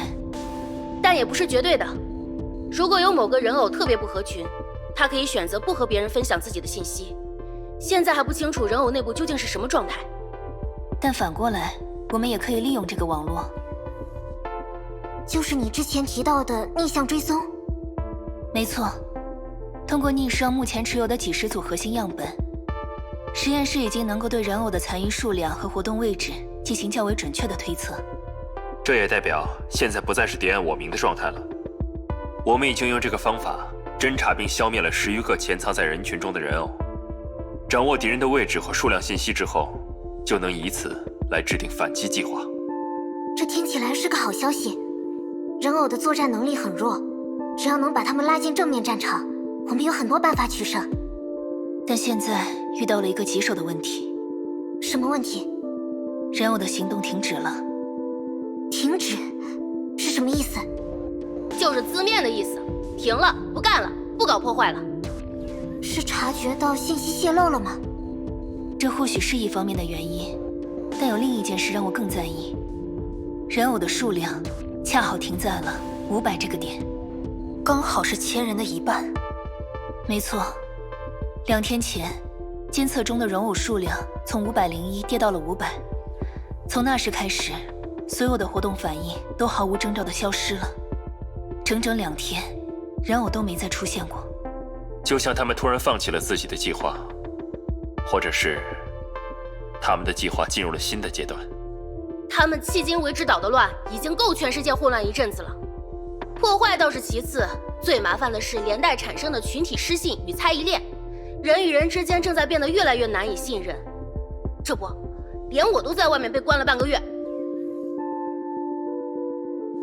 现状对我们不利，必须反客为主。如果继续沿用以前的方法，在人偶出现时赶往事发地点是行不通的。这样不仅时间上处于被动，兵力也容易分散。所以最好的方法是主动出击，将他们聚集在一个可控的范围内，一网打尽。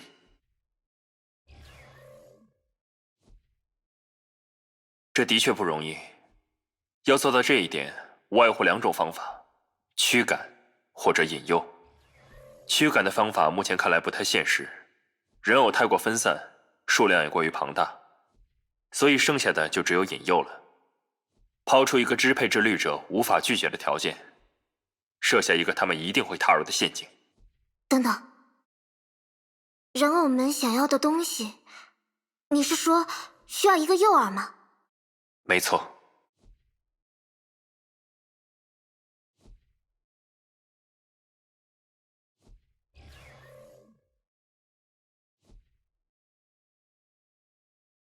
我来当这个诱饵。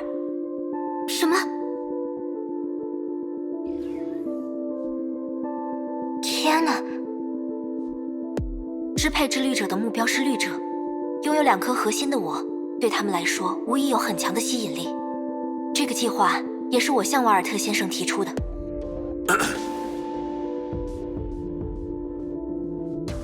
让我来说明白，我并没有将凯安娜置于险境的打算。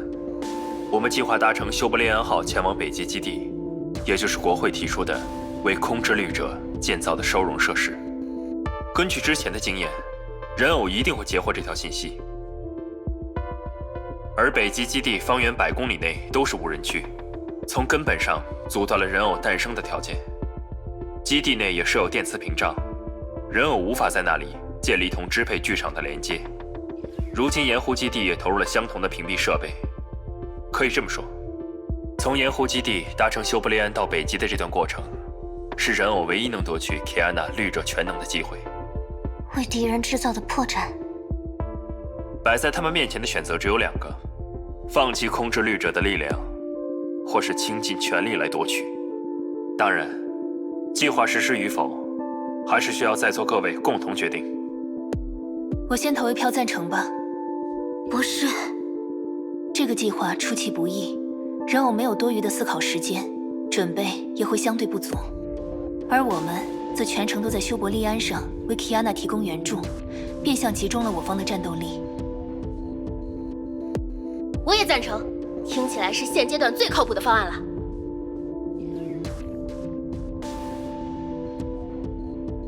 学院长、班长，还有布罗尼亚和希尔，我知道在你们看来，我似乎一直在闯入各种危险当中，但这次不一样，我需要你们。我相信你们，相信逆生的大家，所以希望你们也能够相信我。唉，笨蛋侄女，我们当然是相信你的，一直都是，只是禁不住为你担心罢了。提安娜，没问题吗？放心吧，我有把握。提安娜，别担心，希尔，有你们在，我也安心了许多。希尔也会加油的。看来会议已经有结果了。那么这次围剿作战将于3天后执行。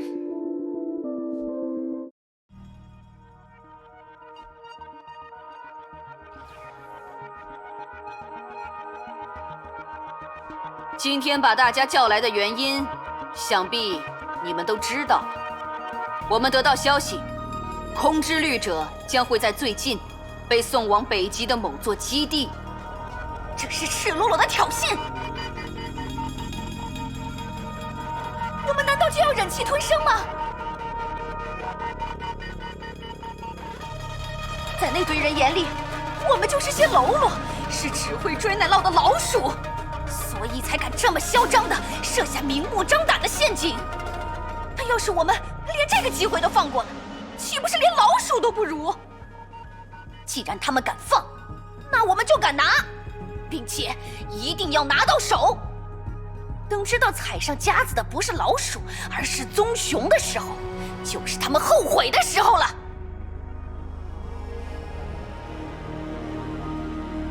说得好。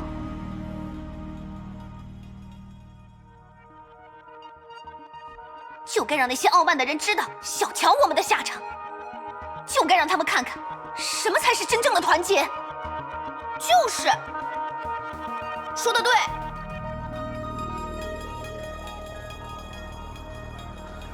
是啊，是啊，我已经受够被别人小瞧的日子了。我们现在有力量，有志同道合的伙伴，这是团结唯一的我们才能做到的事。说得对，说得对。好。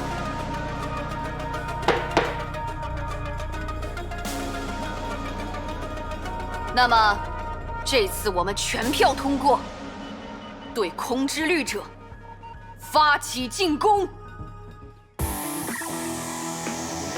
情况如何？雷达范围内未见异常。收到，我们随时待命。去北极的行程已经过半。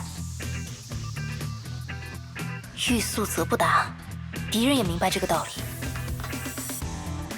好，他们来了。船尾方向有多个飞行物正在高速接近，准备作战。船尾是我们所在的区域。你们都这么邀请了，我们怎么可能失约呢？诶，这不是被抢了摩托的小姑娘和那个抗拒治疗的患者吗？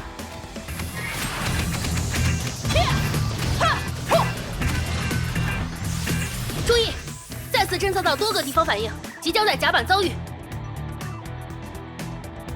甲板，希尔，有敌人往你那边去了。我知道，布朗尼亚姐姐，放心吧。罗萨利亚和莉莉娅就拜托你了。没问题。希尔，一起玩吧。哟，好久不见啦，黑白小公主。这是带孩子出来散步呢。附加能量释放。结束了吗？船尾部分也清理完毕。啊？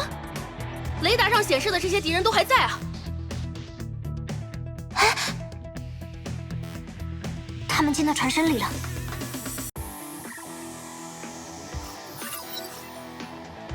状态如何，亚娜？没问题，徐院长。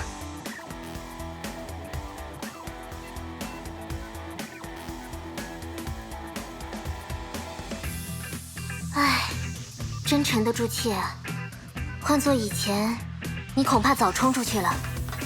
呵呵，还真是。不过，这毕竟是我自己提出来的计划，总得好好执行到最后呀。什么声音？人偶已经进到这里来了。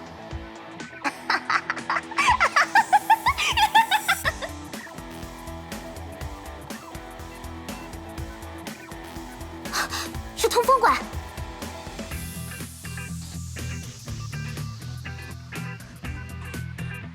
哎呀，可怜可怜，被大家当作诱饵的可怜孩子。你们这不是上钩了吗？只要鱼把饵料吃光，那就不叫上钩。那就要看你有没有这个本事了。人还没十字架大的小学生，也敢挡我们的路？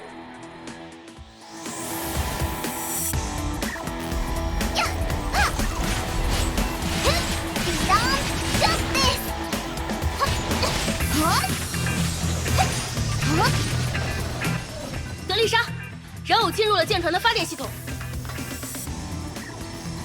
他们的目标是 Kiana 周围的屏障。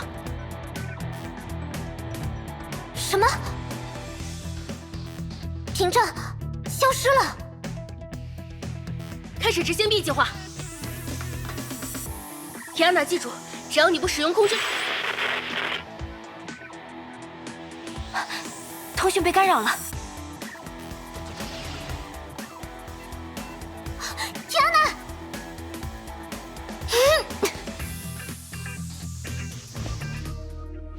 唉，我都快要说烦了，但为了你，就再说一次吧。Kiana， 欢迎来到支配剧场。鱼儿沉到鱼肚子里来喽。这就是博尔尼亚所说的支配剧场。大家快来看呀，这就是逆商送给我们的礼物。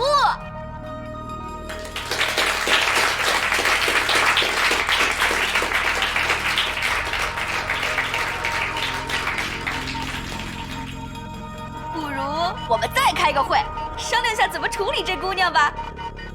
像他们拆开我们同伴一样，把她拆了，绑起来一点点研究。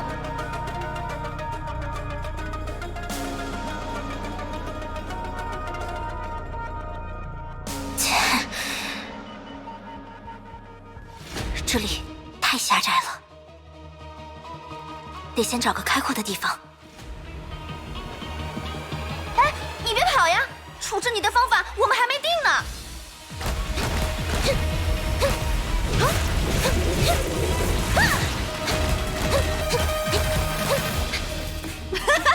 你以为不用律者力量就没事了吗？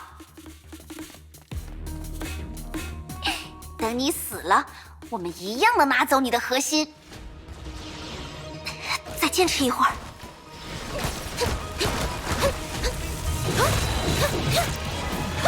审判的时刻到了。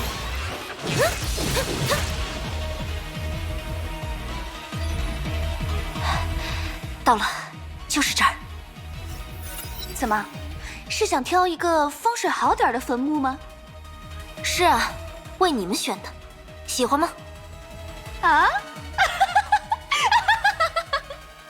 哎呀，你真可爱，哪里都变了，偏偏那个不灵光的脑袋没有变。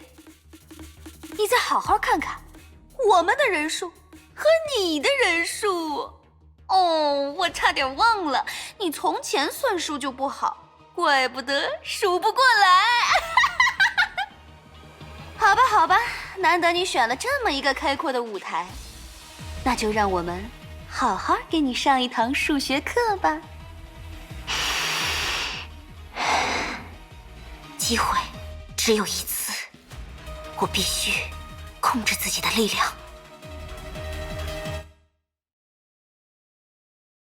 摆在他们面前的选择只有两个：放弃控制律者的力量，或是倾尽全力来夺取。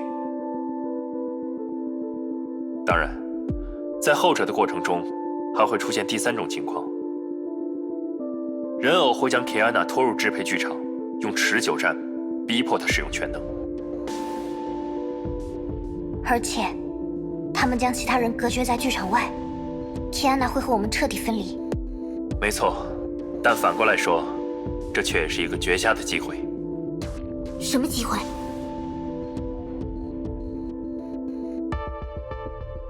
如果出现了这种情况，那么我会用空之律者的力量，把修伯利安带进支配剧场，传送。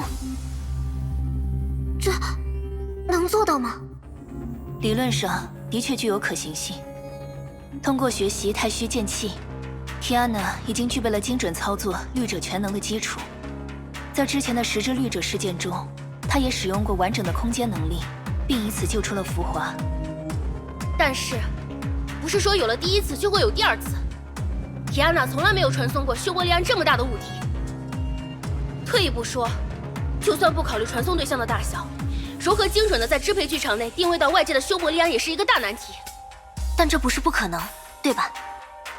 定位精确的经纬，发射特定的信号，或是在我身上装一个追踪器，类似的办法，博士们应该能想到更多。这是一场赌博，但或许是一场值得的赌局。在同支配之律者的战斗中，我们一直处于被动状态，无法将敌人一网打尽，还可能让他们逃回自己的剧场。相对的，我们却没有能主动进入剧场的方法。根据学院长收集到的情报，只要还有一个人偶活着，战局对我们依旧是不利的。所以，如今能够指导敌人大本营的方法，或许只有这个了。等一下，提安娜不是应该避免使用绿者力量吗？而且，普通人进入剧场后，会不会出现和布罗尼亚姐姐一样的侵蚀反应？使用绿者力量之后，全能就会被夺走。这个结论本身没错，但也需要符合一定条件。首先，需要人偶和对象有近距离接触。其次，绿者全能需要作用于人偶本身或使其衍生物，所以他们才会在战斗中和你保持一段不远的距离，并且希望你用绿者的力量攻击他或是他的傀儡。当然，我们也不确定在剧场里开个洞，究竟算不算作用在了衍生物上。至于侵蚀那方面的问题，我已经在想办法了，可以通过一些简单的装置隔断，作战开始前应该都能搞定。这个计划伴随着很多不确定性，但它带来的回报也与风险相符。当然，计划实施与否，还是需要在座各位共同决定。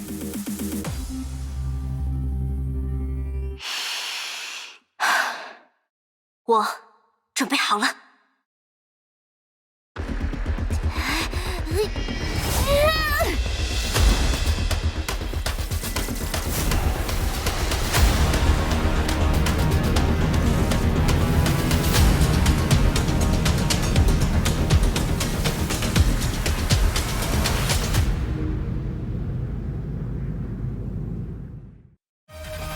什么？这怎么可能？提安娜，听得到吗？收到，通讯恢复了。太棒了！修伯利安，开始空投支援机甲。看好了，这可是我为你们这群人偶特别定制的。哼，有本事黑一个试试看！成功了！唉，担心死我了。提安娜，我们这就来支援。哼，一群没礼貌的家伙！你们不知道，演出时观众是不能上台的吗？擅自闯入的后果，让你们见识一下吧！我倒要叫你看看谁才是今天的主角！修伯利安，开炮！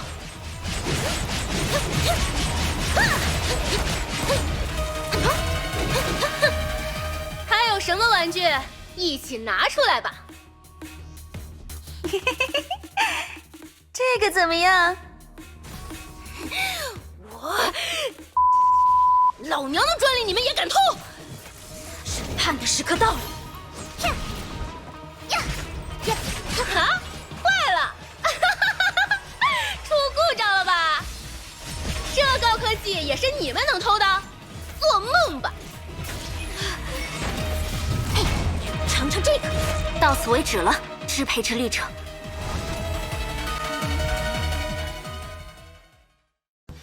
你不是数学很好吗？要不再好好数数，看看自己还有胜算吗？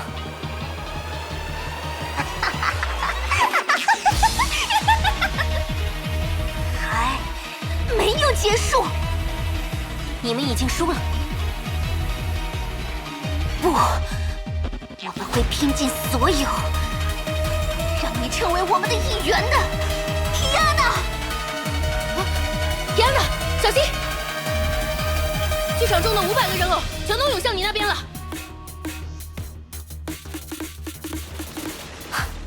人海战术吗？他们已经孤注一掷了。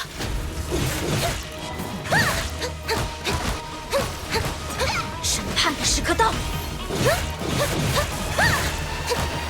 审判的时刻到了！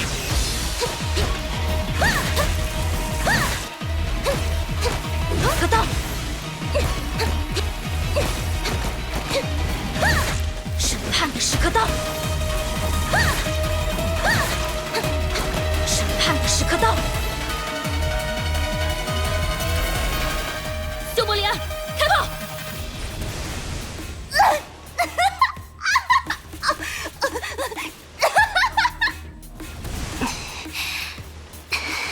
笑得真难听。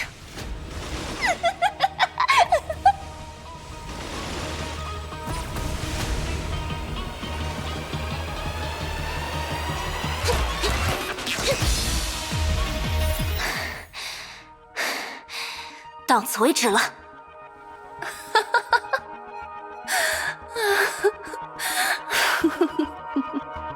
你还在笑什么？没看到只剩你一个人了吗？是啊，是啊，又是这样，又只有我一个人，和天穹市那时一模一样。天穹市，皮亚娜，这一切是为了什么？你消灭我们的时候，没有任何犹豫，就好像我们是没有感情的怪物。你好好想想吧，基亚娜，真的是这样吗？我们明明也有信念，也有意志，也有同伴，而你为了那些浑浑噩噩、无药可救的人类，就如此轻易地杀死我们，这值得吗？你说完了吗？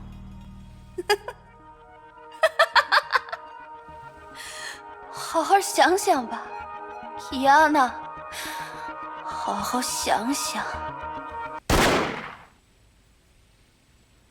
结束了。成功了！剩余500个人偶的反应全部消失了，做得好！天哪，你还好吗？还好，就是突然有些累。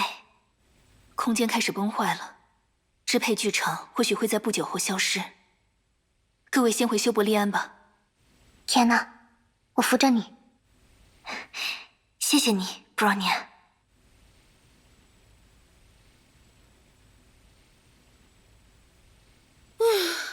终于回来了。等一下，甲板上这一地的都是什么玩意儿？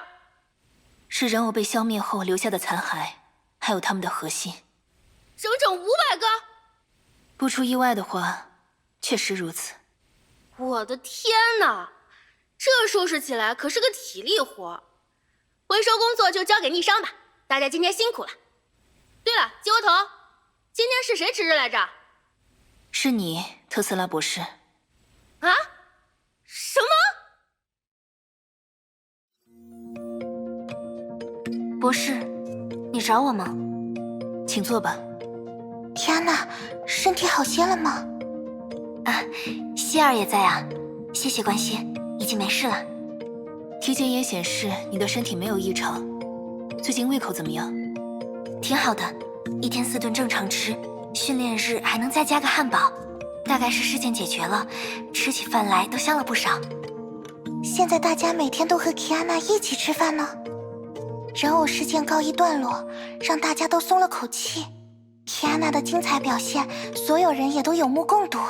基地里和基安娜搭话的人越来越多啦。结果被食堂阿姨训了一顿，让我以后早些去，说大家都在等我，刚出锅的菜都凉了。哎，博士，支配之旅者的情况如何？核心已经全部回收了。2周以来，全球再没有出现任何支配之旅者的反应。那就好。逆商也和天命以及部分国家同步了作战结果。虽然还不能说危机彻底解除，但事情总算是暂时告一段落了。只是受人偶事件影响，被破坏的社会秩序需要时间去修复。一些重大创伤恐怕也难以愈合，还是有很多事要做。但多亏了你，提亚娜，我们取得了一场漂亮的胜利。不，都是大家的功劳。我知道你会这么说。有任何感想，留到晚上再发言吧。晚上？忘记了，我把你和希尔叫来的原因。啊？是逆商成立60周年的晚宴啦。虽然3号已经过去很久了，但爱因斯坦博士觉得还是有必要补办一场。我们上次不是还一起出去买东西了吗？现在终于可以把它们拿出来布置了。啊，对哦，总感觉是很久以前的事了。60周年，也就是第61个成立日，逆商也已经经历了这么多年的风雨了呀。是啊，这段时间发生了许多事，还好现在都解决了。借今晚这个机会，大家都好好放松一下吧。说不定还能看到特斯拉博士上台表演节目呢。特斯拉博士会吗？通常是不会的，不过要是我偷偷往他的咖啡里掺点酒的话，结果可就不一定了。那我可要好好期待一下了。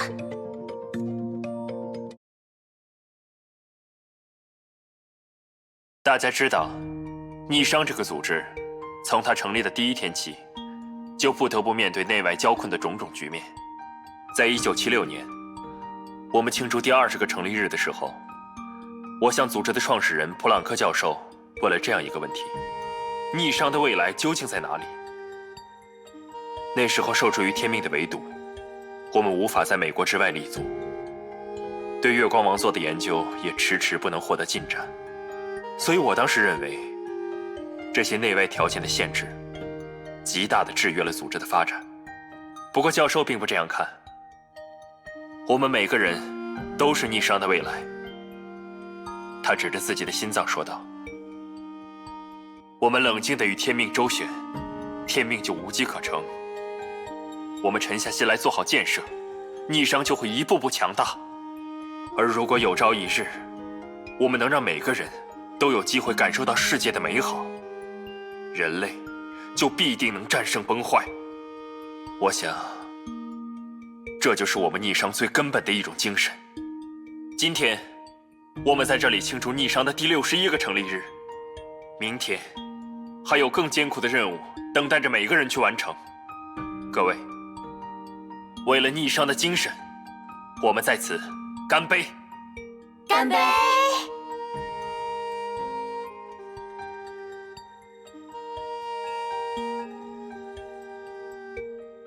我也到处去看看吧。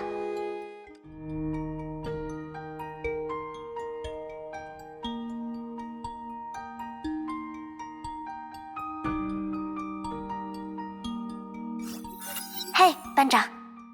嗨，Kiana。难得见你这种打扮。毕竟是宴会，也算是一种礼仪。但总觉得你有些拘谨。倒也不是，我只是不太习惯这样的场面。而且，我还是有些担心石之律者。这么说来，的确。老实说，我还挺希望他能参加这个宴会的。为什么？如果能感受到这种集体的氛围，他或许会做出不一样的决定吧。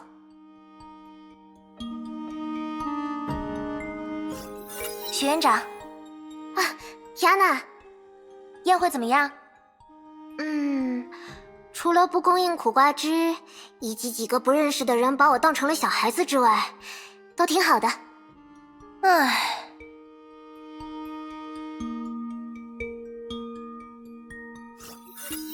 是 Kiana。你好，淘淘。上次拜托你试吃的几粒新菜品，记得告诉我感想哟。没问题。Kiana， 我们出差的同事带回了些纪念品，有时间来看看呀。好的，小二。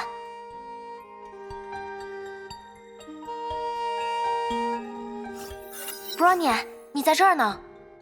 Kiana， 不趁着宴会多吃点吗？刚才布置时就已经偷吃过了。哼，不愧是你。我还以为你不喜欢人多的场合。偶尔这样热闹一次也不错，让布罗尼亚想起了在圣弗雷亚的日子。我也是。嘿，希尔。你好，提安娜。刚才布置的时候辛苦你了，多亏了你才把这里装饰得这么漂亮。大家喜欢就好。孩子们玩得还开心吗？还记得我们上次去买的气球吗？他们可喜欢了。哦，我记得，店主还给了你折扣呢。有机会在一起出去玩吧。好呀。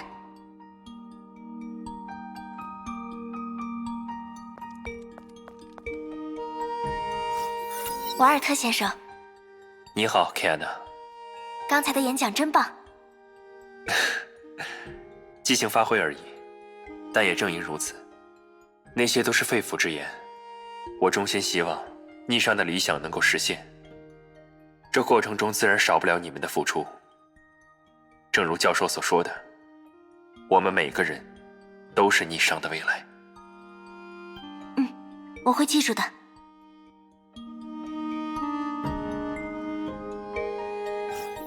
嘿，爱因斯坦博士。你好，提安娜，玩得还开心吗？还不错。特斯拉博士呢？不是还要表演节目吗？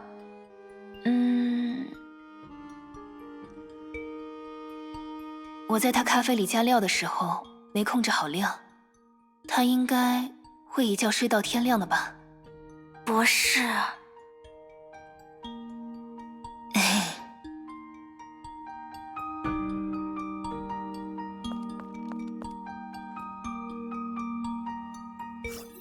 伏特加女孩闪亮登场。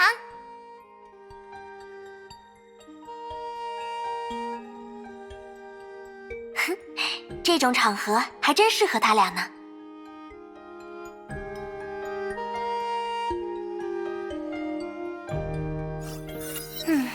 宴会还没结束，但不知怎么总有些困，怎么办呢？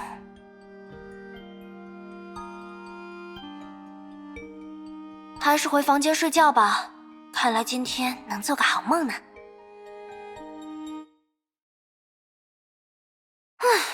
睡觉睡觉。这么晚了，谁呀？嗨，天哪 ，Bronya， 你怎么来了？怎么了？果然还是不喜欢人多的地方。还好吧。天哪呢？我倒觉得挺不错的，不过还是在圣弗雷亚的时候更开心一点啦。啊，我不是说这里置办的不好，只是那里有我所有最美好的记忆。Bronya 也接触过那些人偶，对吧？没错 ，Bronya 遇到的那个宿主是个主持人。哇，那他话一定很多吧？是啊，和脱口秀一样，一定很烦人。天哪，是在意最后一个人偶说的话吗？被发现了吗？多多少少吧。他们不是人类，只是些扭曲的人格罢了。我知道，我只是在想，换作是我会成为一个人偶吗？如果没有被老爸救走，没有遇到牙医和 Bronya， 没有被德丽莎收留，没有遇到大家，那我现在会是什么样子？这么想来，我一直都在接受别人的善意。那些人偶都经历过失败，甚至是一次又一次的失败。在这个过程中，他们孤立无援，逐渐失去希望，向内心的黑暗屈服了。怎么说呢？我或许能理解他们的感受，我能理解，但我不认为那是正确的。失败不代表应该放弃，痛苦不代表应该屈服。当然，我不敢说如果没有别人的帮助，我是否还能坚定自己的方向。我只是觉得，再险恶的绝境中也会有美好存在。或许下一次就该轮到我去帮助另一个人了。从天穹市到太虚山，再到这次作战，你已经帮助过许多人了，所以放心吧，天哪！有朝一日，我们能让每个人都有机会感受到世界的美好。这句话是瓦尔特先生说的，你这就拿来用了。准确来说，是普朗克教授说的，但布朗尼亚觉得他说的很好。是啊，说的真不错。谢谢你，布朗尼亚，和你说说这些，心情都畅快了不少。那就好。早点睡吧，提安娜。虽说今天有晚宴，但明天还是要照常训练的。晚安，布朗尼。晚安，提安娜。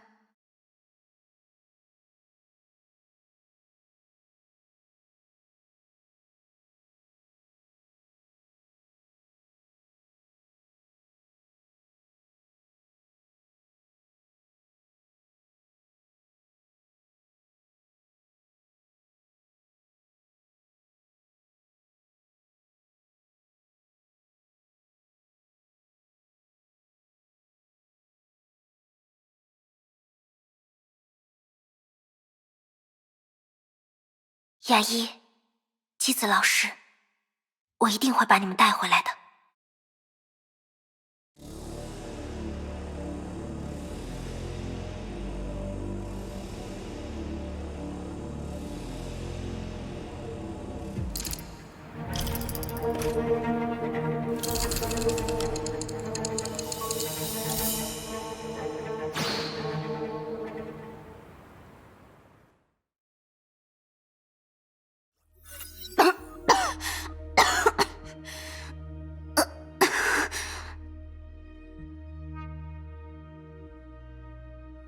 还没完。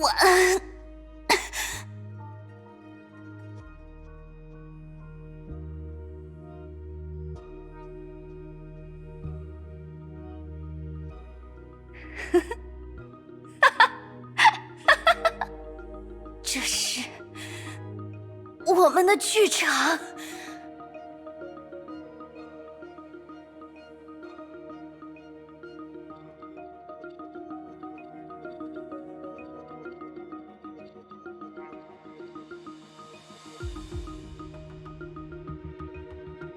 这是亲人共同的舞台，线已经缠到你身上了。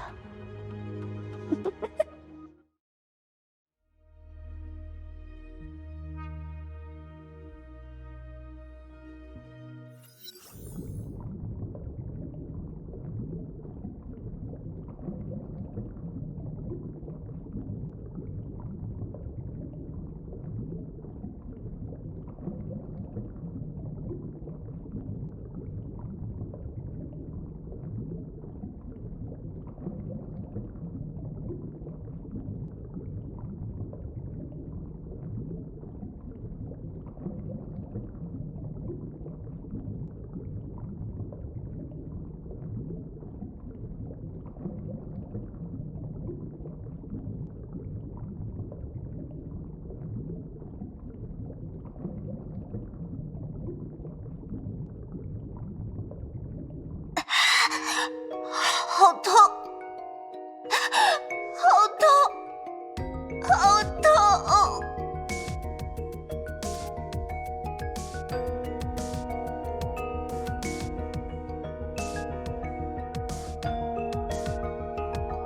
唉，这个实验体也不行了呀。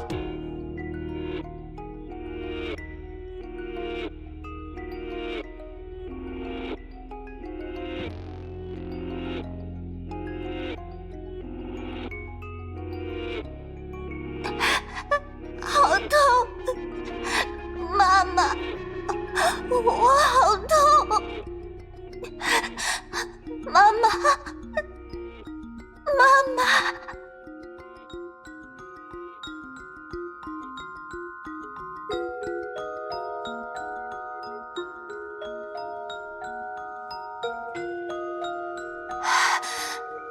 阿芙罗拉、阿加塔、贝拉，你们还好吗？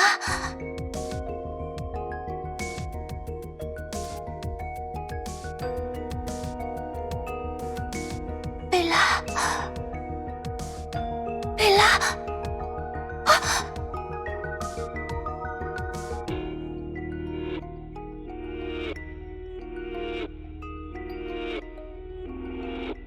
贝拉，贝拉。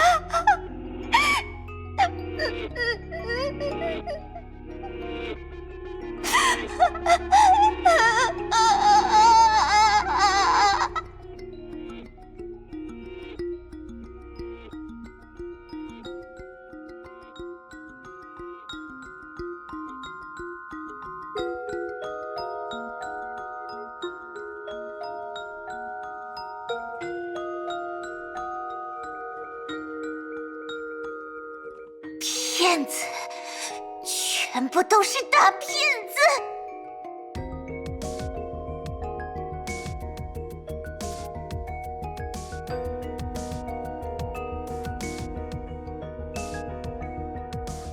不要，不要！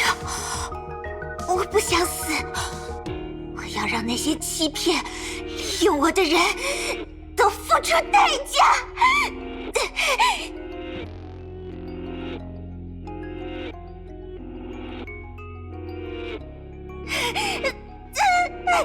让我出去！让我出去！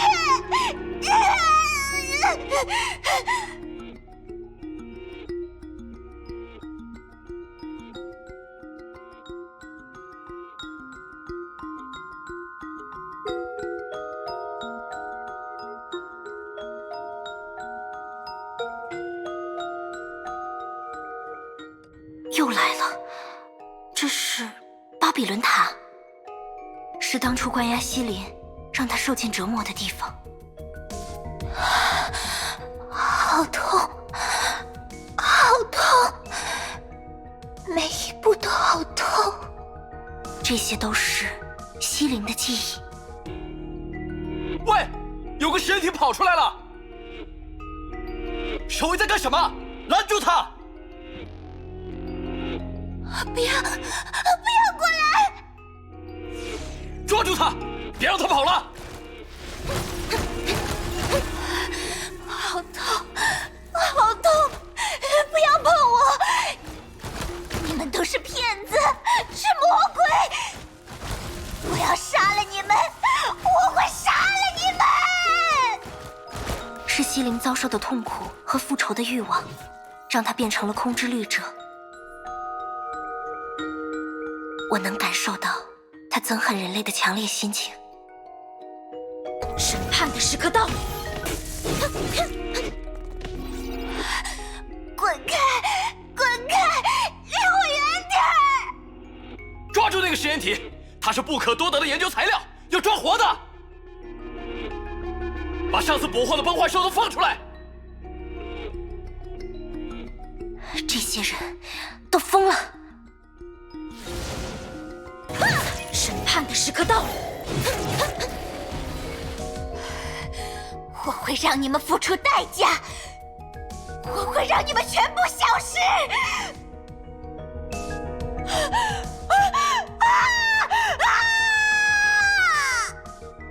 呵呵，看来你也就这点能耐了，能撑到现在很了不起，值得我们好好研究。按住他！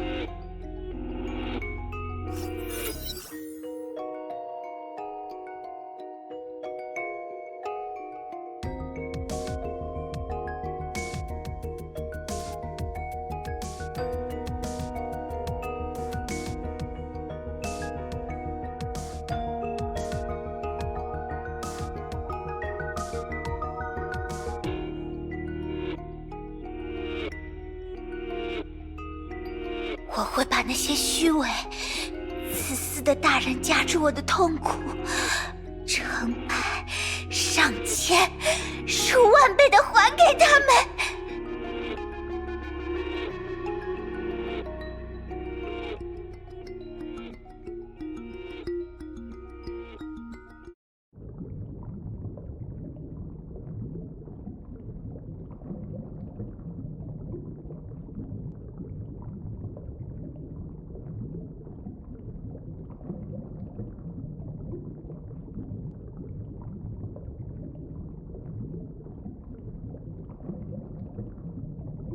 对不起，我知道你遭受了很过分的对待，现在才想起来，才来假惺惺的道歉吗？太晚了，太晚了！如果我能早点发现，如果我能早点去救你们。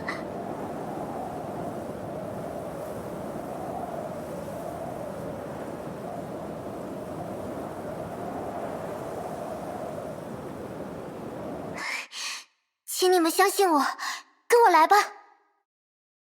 只会说漂亮话。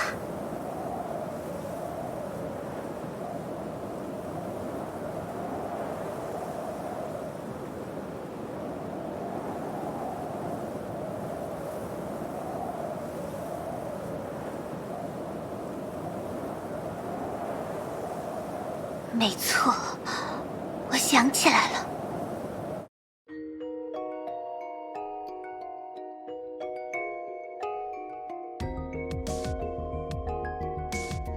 该死的大人曾经笑着对我说，在我们身上做的实验是为了制造女武神的圣痕。是你们，都是你们害的，我才不是你们的牺牲品。我会证明我的力量比你们更强，天命的人一个都别想活下去。德丽莎，小心，他要发动攻击了！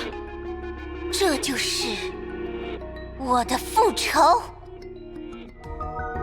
机甲部队准备迎敌。让我来告诉你，人类的武器是多么不堪一击。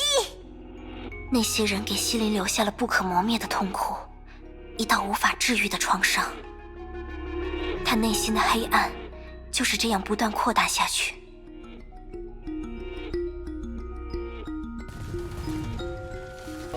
审判的时刻到了。好好看看吧，什么才是人类真正的力量！银色子弹520-314，准备发射！倒计时，5、4、3、2、1，发射！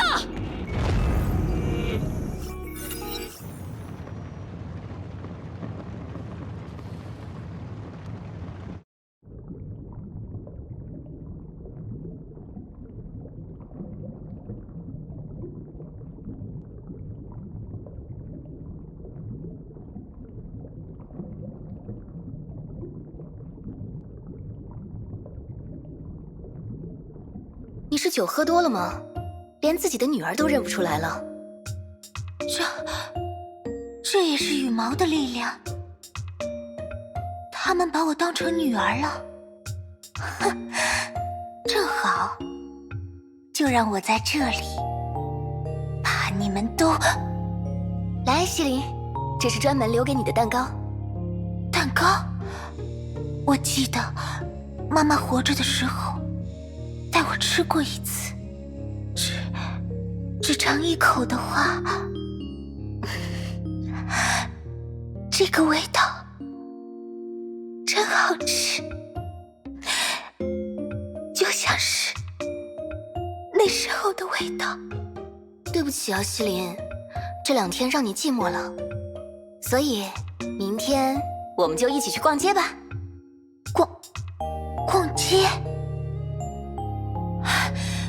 我到底在做什么？为什么我没有杀掉他们？他们根本不是我的父母。算了，这里是我创造的幻境，只要我想，随时都能动手，不用急于一时。哼，就先看看他们还能搞出什么花样。平凡而幸福的日常，如果没有遇上崩坏，如果妈妈没有死，我也能拥有这种幸福吗？西林，我们去这家店试试吧，这里的衣服看上去很可爱呢。唉，真是为难呢。我的女儿不管穿什么都那么好看，真想把这里的衣服都买下来啊。那我穿这件怎么样？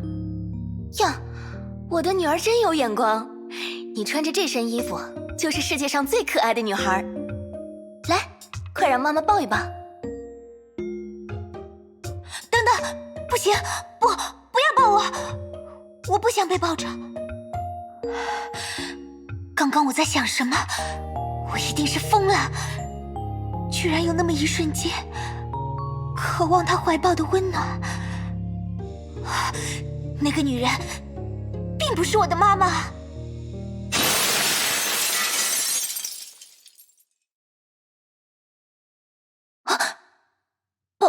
爆炸！切，这种小玻璃渣休想伤到我。西林，危险！啊，你在做什么？不要怕，妈妈会保护你的。妈妈在这里，就在你身边。Ich liebe dich，西林。妈妈。骗子！骗子！你这个骗子！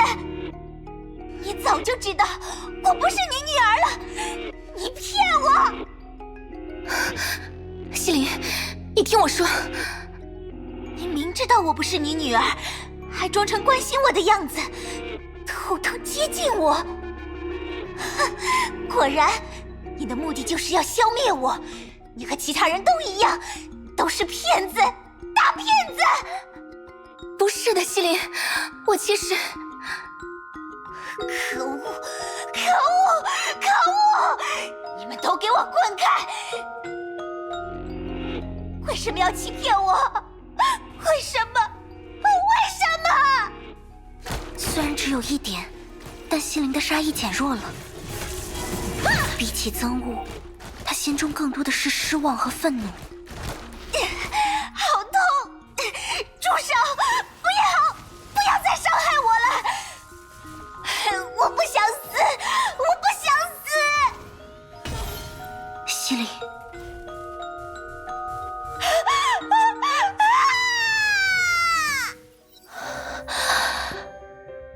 我死了吗？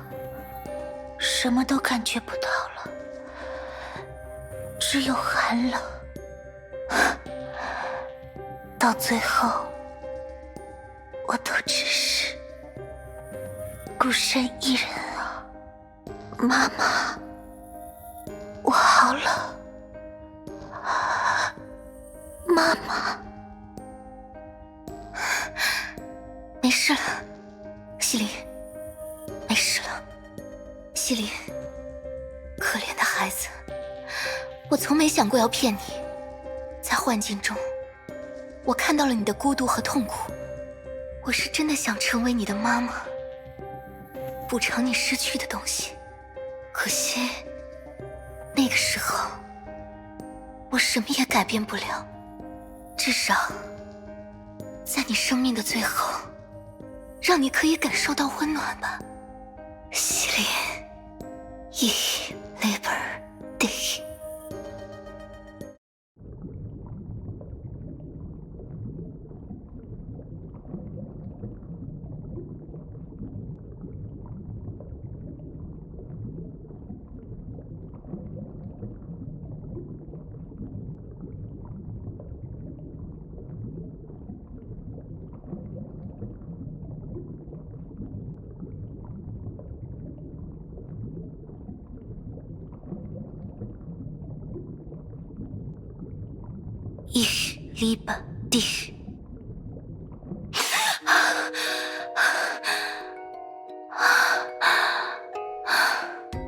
又是这个梦，有点渴了，去接点水喝吧。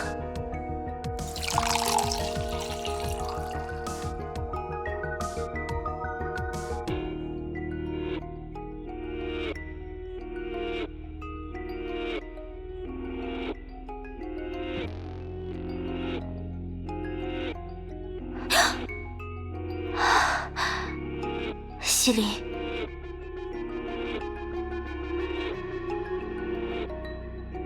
那个时候你都梦到了什么？ Ich liebe dich。 在你心中无数次的回想着这句话，对你来说究竟意味着什么？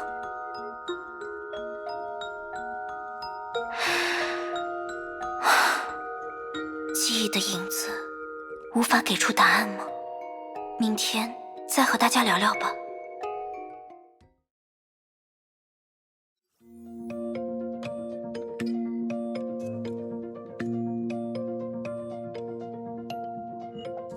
怎么了，天哪？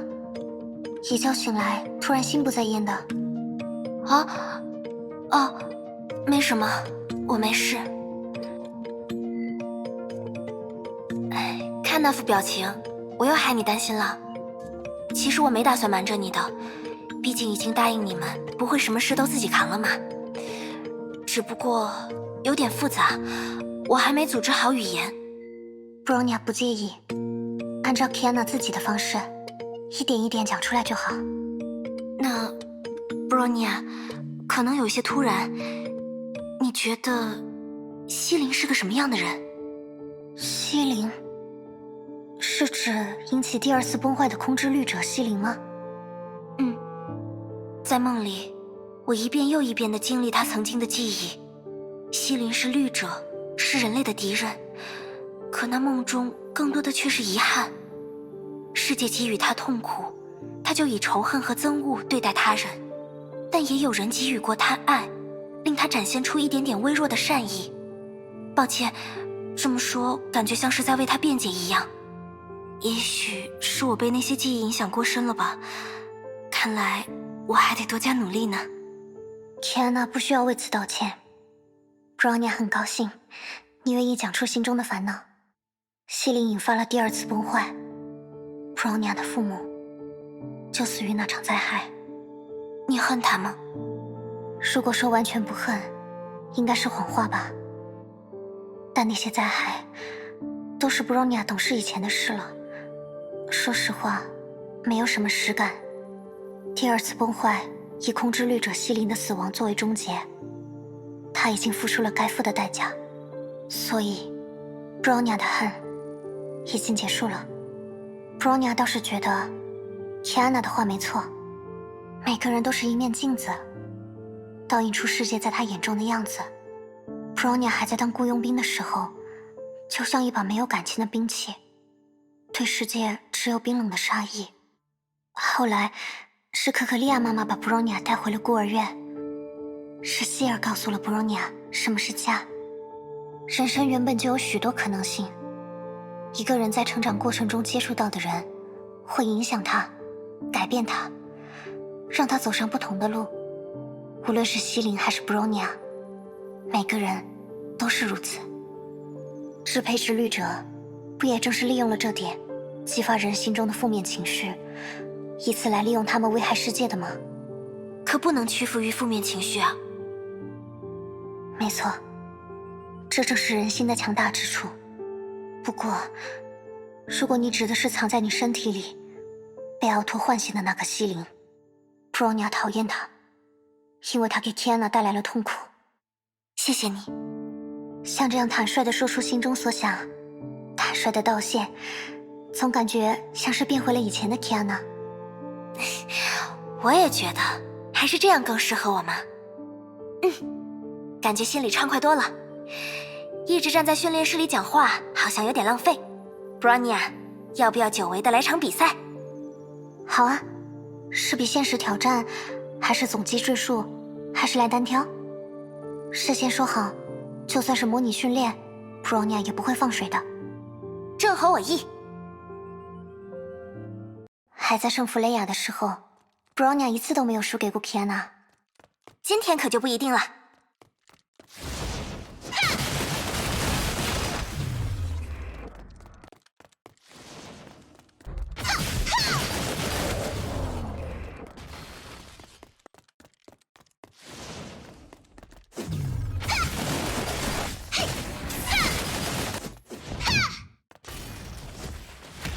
尝尝这个。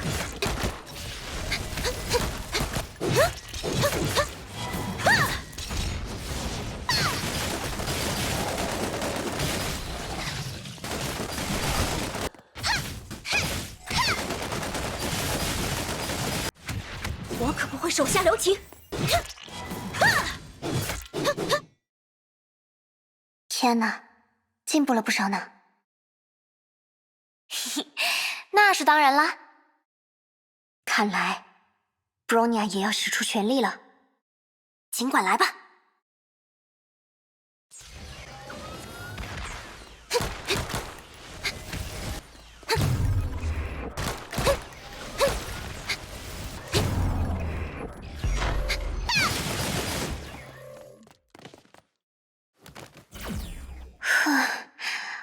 好久没这么全力以赴的对决了。精疲力尽了，果然 Bronya 好强啊！奇怪 ，Bronya 怎么了？果然还是用不出来，理智律者的力量还是没有恢复，还是不行吗？明明已经击败支配之律者了。Bronya 也是这么认为的，但确实是有些不对劲的地方。最开始以为失去的力量会随着时间慢慢恢复，但过去了这么久，还是丝毫没有征兆。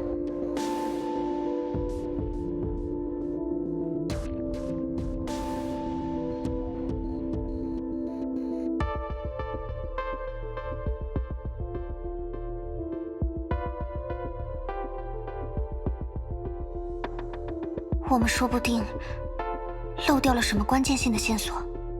可是人偶都被消灭了，我们也回不去支配剧场，该怎么去找你的力量呢？布罗尼亚不是依赖绿者力量战斗的，所以没关系。只是有点担心，这件事背后有别的意义。其实我心里也一直有一个没解开的疑惑。在支配剧场里，我用空之律者的能力打开通道的时候，是做好了被夺取全能的准备的。毕竟人偶要过一段时间才能掌握新夺取的力量，只要在这段时间内打败他们，就是我们的胜利。这是一个值得的赌注。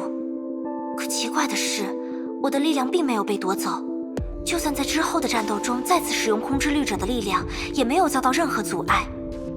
那个时候我还以为是他们知道大势已去，做什么都没有意义了，索性放弃挣扎了。但听你这么一说，好像更奇怪了。夺取律者全能明显更有利，为什么他们要停手呢？确实很可疑。他们为了控制律者的全能蜂拥而至，有机会时却不下手，是有什么别的用意？想不通。这件事我会去告诉博士他们，重新探讨商议。天哪，你也要小心。我会的。啊，不行，好饿啊！我先去食堂啦，待会儿见。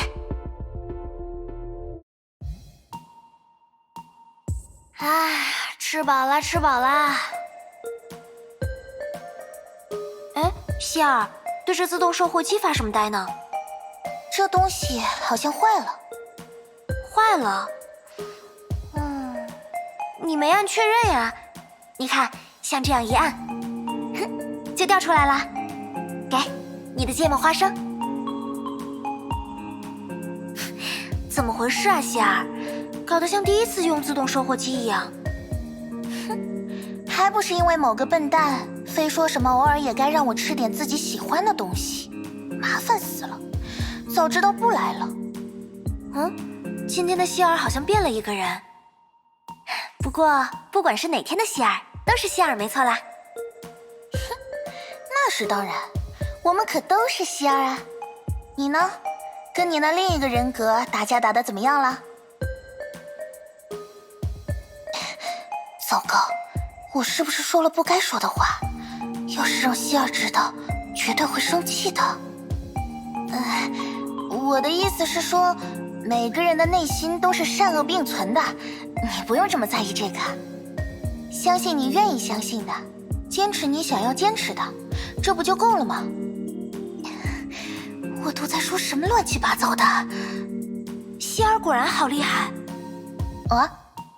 我还什么都没说呢，你就看出了我在烦恼什么，真的好善解人意。谢谢你的建议啦。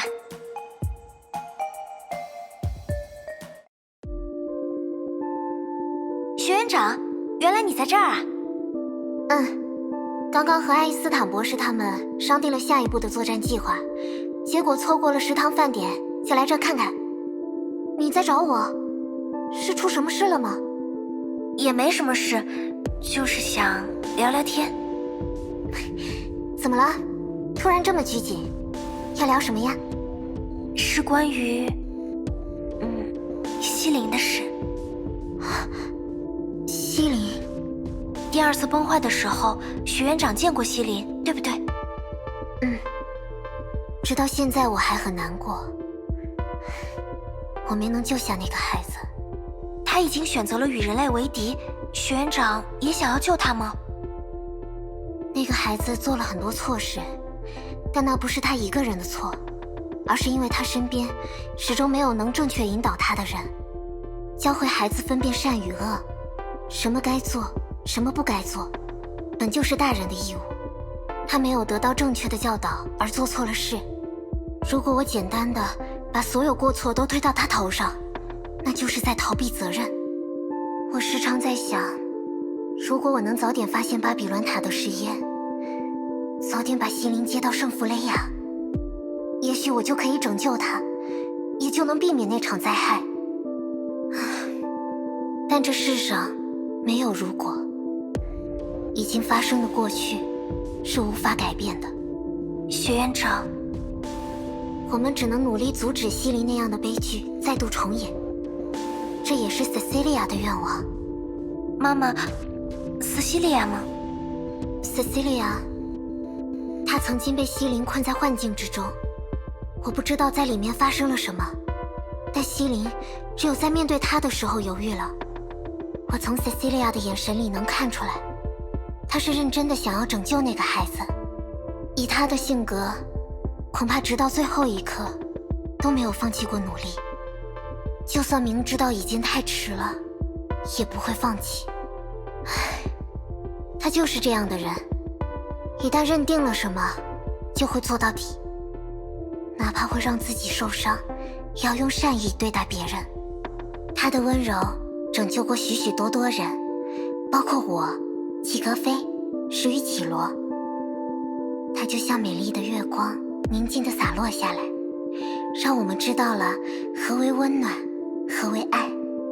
所以，我相信 Cecilia 的选择，我也会将 Cecilia 的爱和善意，一直地传递下去。真是个温暖的故事呢。谢谢你，学院长。谢谢你告诉我这些事，我会认真考虑，做出自己的选择的。唉，久违的讲了这么多往事，连我也有些伤感了。今天就泡一杯 Cecilia 花茶吧。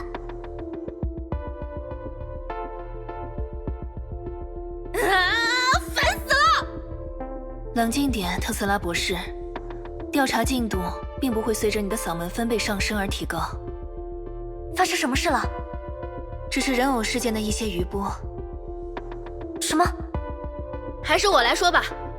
在我们成功消灭了1000个人偶个体后，那些人偶的宿主们也渐渐恢复了正常。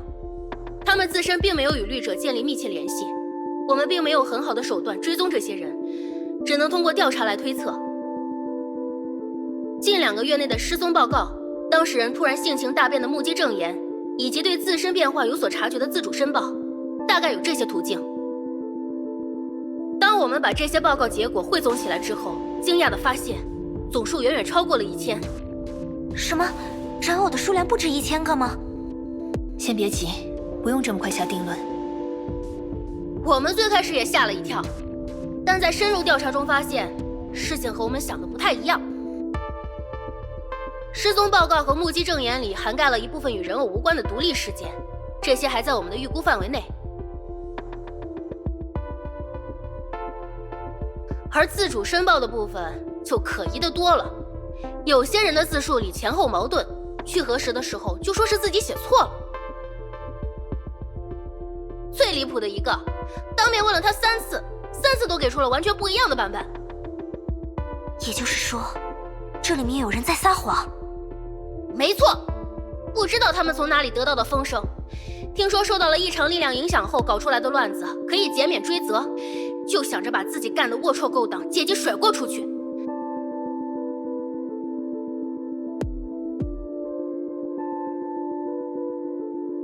他们不知道人偶的事，就胡编乱造，说自己被外星人抓走了，吃了毒蘑菇了，被恶灵附身了之类的。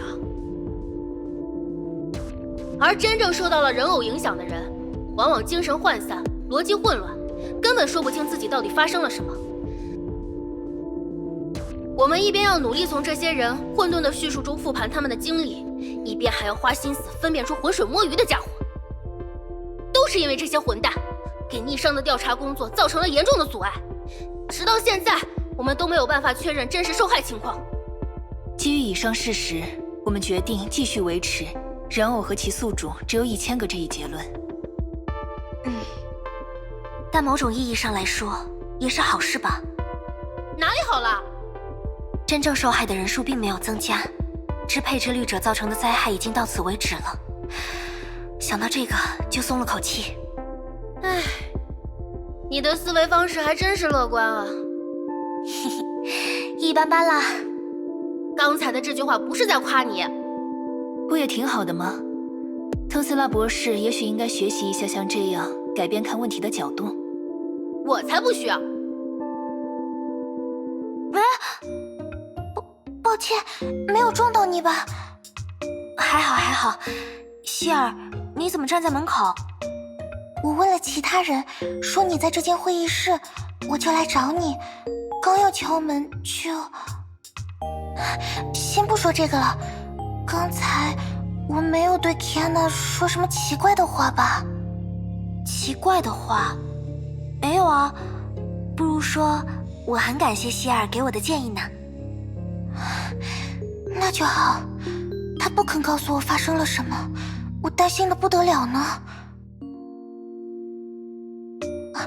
再有什么烦恼的话，也请不要客气的来找我商量。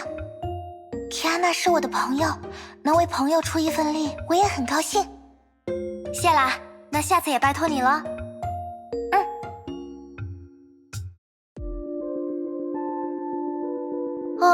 累死了，累死了。训练的时候一直在想东想西的，结果一不留神就到了这个时间。我果然还是不擅长思考太复杂的问题啊。不过大家都很为我着想，就算我问了莫名其妙的问题，也没有一个人在笑话我，都做了很认真的回答。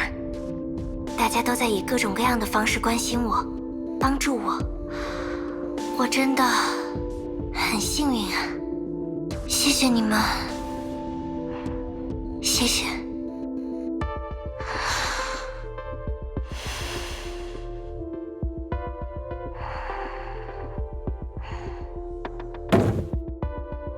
谁？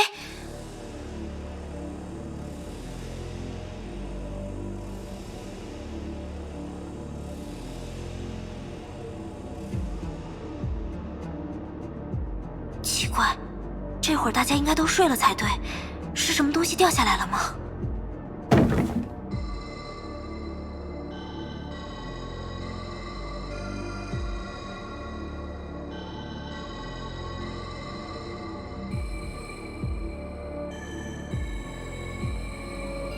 门外感觉不到气息，也没有敌意，不过不能掉以轻心，一旦确认危险存在，就要立刻通知所有人。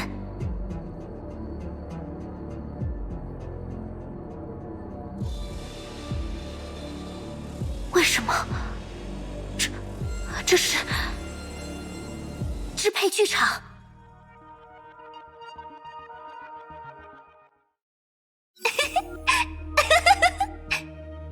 谁？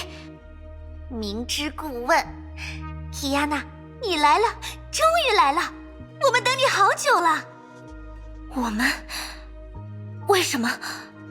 作战明明成功了，人偶应该消失了。想知道怎么回事吗？很想知道，对吧？那就来呀，来呀，让我看看你的决心。还有人偶活着，支配剧场也没有消失，难怪理智律者的全能没回来。可是，为什么？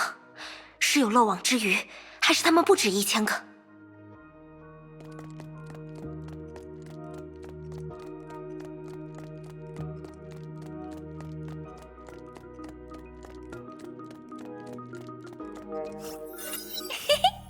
你来了，你追来了。果然我们没有看错，你才是最有资格的那个人。资格？你在说什么胡话？我认识你哦，Kiana，拯救了我们城市的英雄，空之律者 Kiana。你是在天穹市生活的人？是啊是啊，我们还见过面呢。你不记得我了？但我一直很想再见你一面，一直很想当面感谢你。那时的我，只是个普通的中学生，在天穹市的城郊长大，从来没有离开过。可突然有一天，怪物闯进了学校，碾碎了我习以为常的平静生活。校园化作了一片废墟，我的朋友、同学、老师都被埋在了瓦砾下。我亲耳听着他们的求救声逐渐变得微弱，变成沉默，而我却只能在一旁不断哭泣。也许我的人生也要到此为止了，也许不会有人来救我们了。我这么想着，慢慢闭上了眼睛。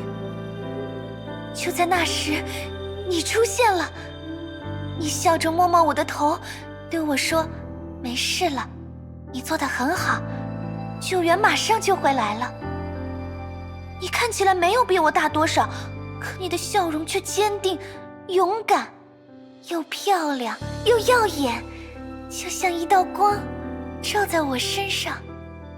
我擦干眼泪，重新鼓起站起来的勇气。学校变成了废墟，但至少我还活着。对那时的我来说，你就是希望的化身。我相信只要努力，一切都能好起来。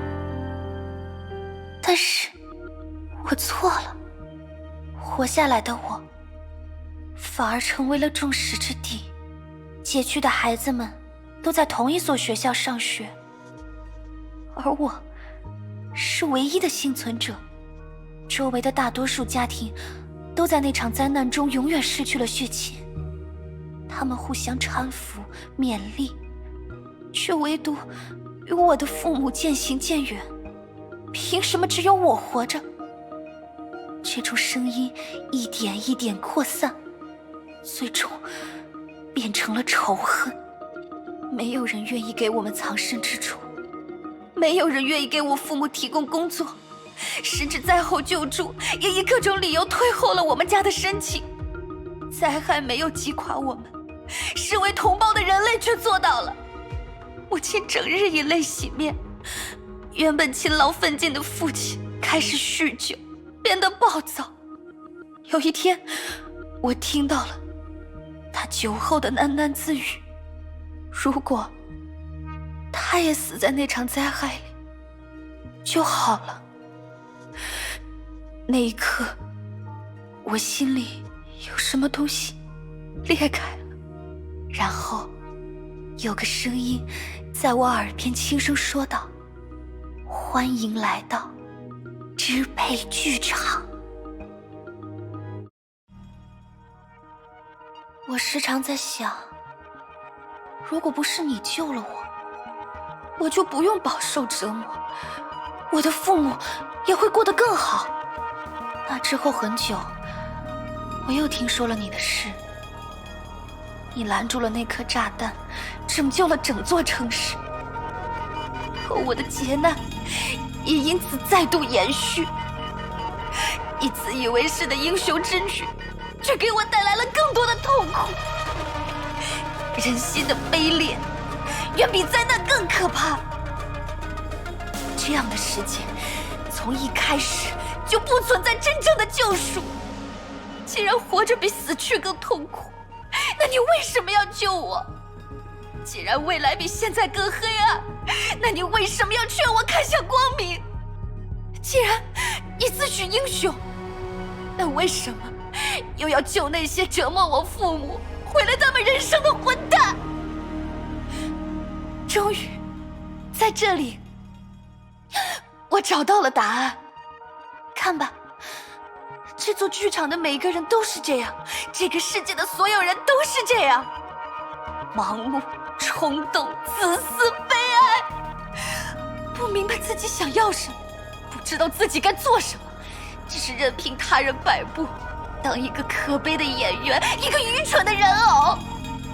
我要谢谢你，你把我丢在这个绝望的舞台上，就是为了告诉我这一点啊。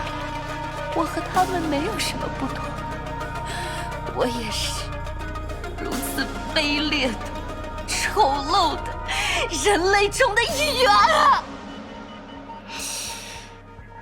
不，我不会被你迷惑。你是支配之律者，不是人类。你放大这些人心中的负面感情，诱导他们走向极端。但你只是个拙劣模仿人类思维的木偶，人心绝不是如此简单的东西。而你的宿主，那个女孩，也绝对不是这么脆弱的人。哼，随你怎么说。看来你还是不清楚自己的处境啊。来吧，来吧，我还有很多故事要讲给你听呢。我救了那个孩子，却让他陷入更艰难的处境。我的努力带来了更糟的结果吗？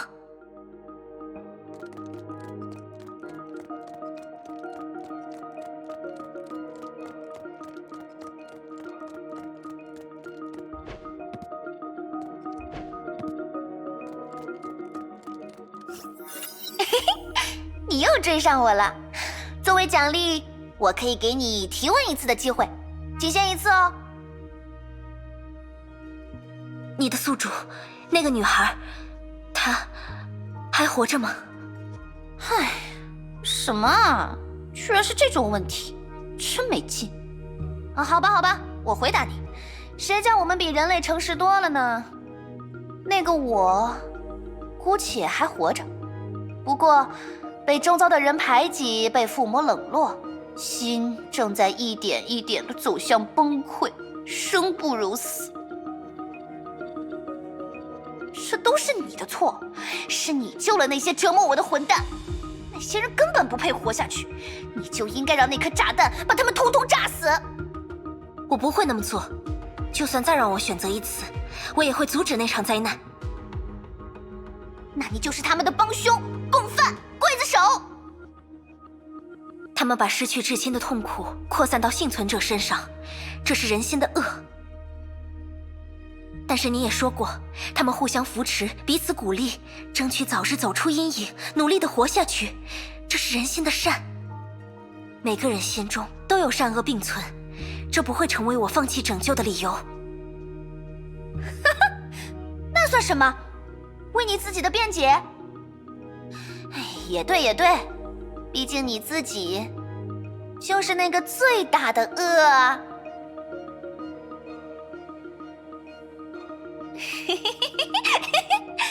说了这么多我的事，也是时候该说说你啦。我该怎么称呼你呢？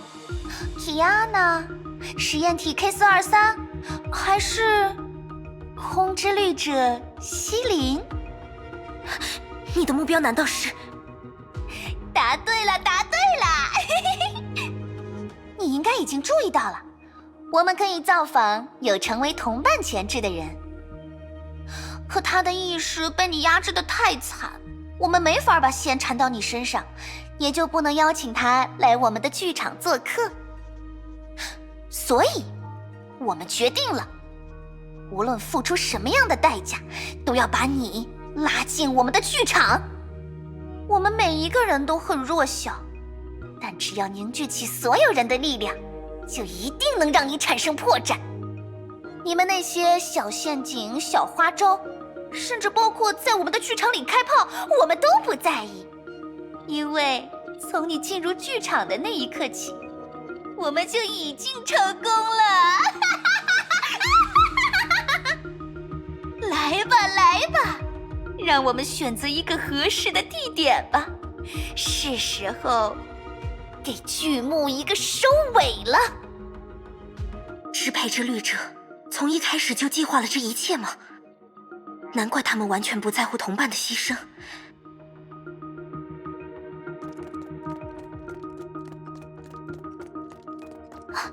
人偶变多了，是不是很疑惑？是不是很苦恼？我知道你在猜想些什么，但那种事毫无意义。人偶只不过是人偶，你们从未发现真正的支配之律者。这里不错，视野很好，适合出演最棒的剧目。虽然已经是中午了。哎呀，演员已经等不及了呢。你们真正的目的是刺激西林的意识，让空之律者再度觉醒。对对，现在外面都觉得事情已经平息了吧？大家都迫不及待想回归正常的生活吧。虽然逆商心中还有疑虑，但在公众的压力下，你们也只能被迫说出危机已经暂时解除。那么问题来了，如果在这种时候，我们再度登场，并且带着空之律者一同回归，猜一猜，到时人类会怎么处置逆商呢？哦，对了，瓦尔特他们之前可是一直在坚持，提亚娜·卡斯兰娜能够控制自己的力量。我不会让那种事发生的。不过，那是我们之前的计划。在这次行动中，我们有个意外的收获。提亚娜，你或许比西林更有资格成为我们的一员呢。来吧，来吧，为你准备的审判开始了！审判！审判！肃静，肃静！现在开始，对新成员的入场资格进行审判。报上你的名字。啊，我知道，他叫提亚娜·卡斯兰达。不，他才不是什么提亚娜。可怜的小家伙，连那个名字都是偷来的。不过别担心，别担心，这里的大家都是这样，我们和你一样，都是失败者。不要用你们那一套标准来评价我。哦，嫌弃我们？你有那个资格吗？我们是人偶，你又是什么呢？装了核心的克隆实验体？天哪，你不是人类，你根本不是！肃静，肃静！新成员，供认你的罪行。啊，我知道，你让一个叫齐格飞的男人失去了一切。他为了救你，失去了女儿，不计前嫌把你养大，你却砍断了他的胳膊，还恬不知耻的管他叫老爸。你控制不了自己，又不肯乖乖被关起来，害得你的朋友们都无家可归。你说着要为世上所有的美好而战，却亲手杀死了自己的老师。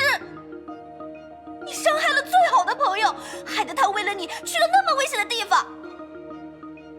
你做着所谓的英雄之举，可你身边的人却越来越少，世界却越来越糟。你是恶人，你是罪人，你的善举根本弥补不了你的恶行。我们知道，我们都知道，你内心的声音，真正的想法，深不见底的绝望与苦楚。你比我们中的任何人都知晓痛苦的味道，你比这世上的任何人都更适合成为人偶的宿主。认清自己吧，面对现实吧。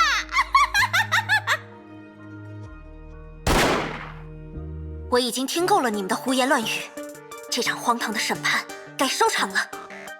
你们迷惑不了我，我不会屈服，更不会绝望。亏我们还特地给你放了一遍第二律者的记忆，你就没有任何触动吗？不会感到羞愧吗？果然是你们搞的鬼。抱歉，这招对我不管用。我身边有许多信赖我、支持我的人，他们教会了我什么是该做的事。如果你们想用这些来动摇我，还是别自讨没趣了。信赖你，支持你，是包庇你、纵容你才对吧？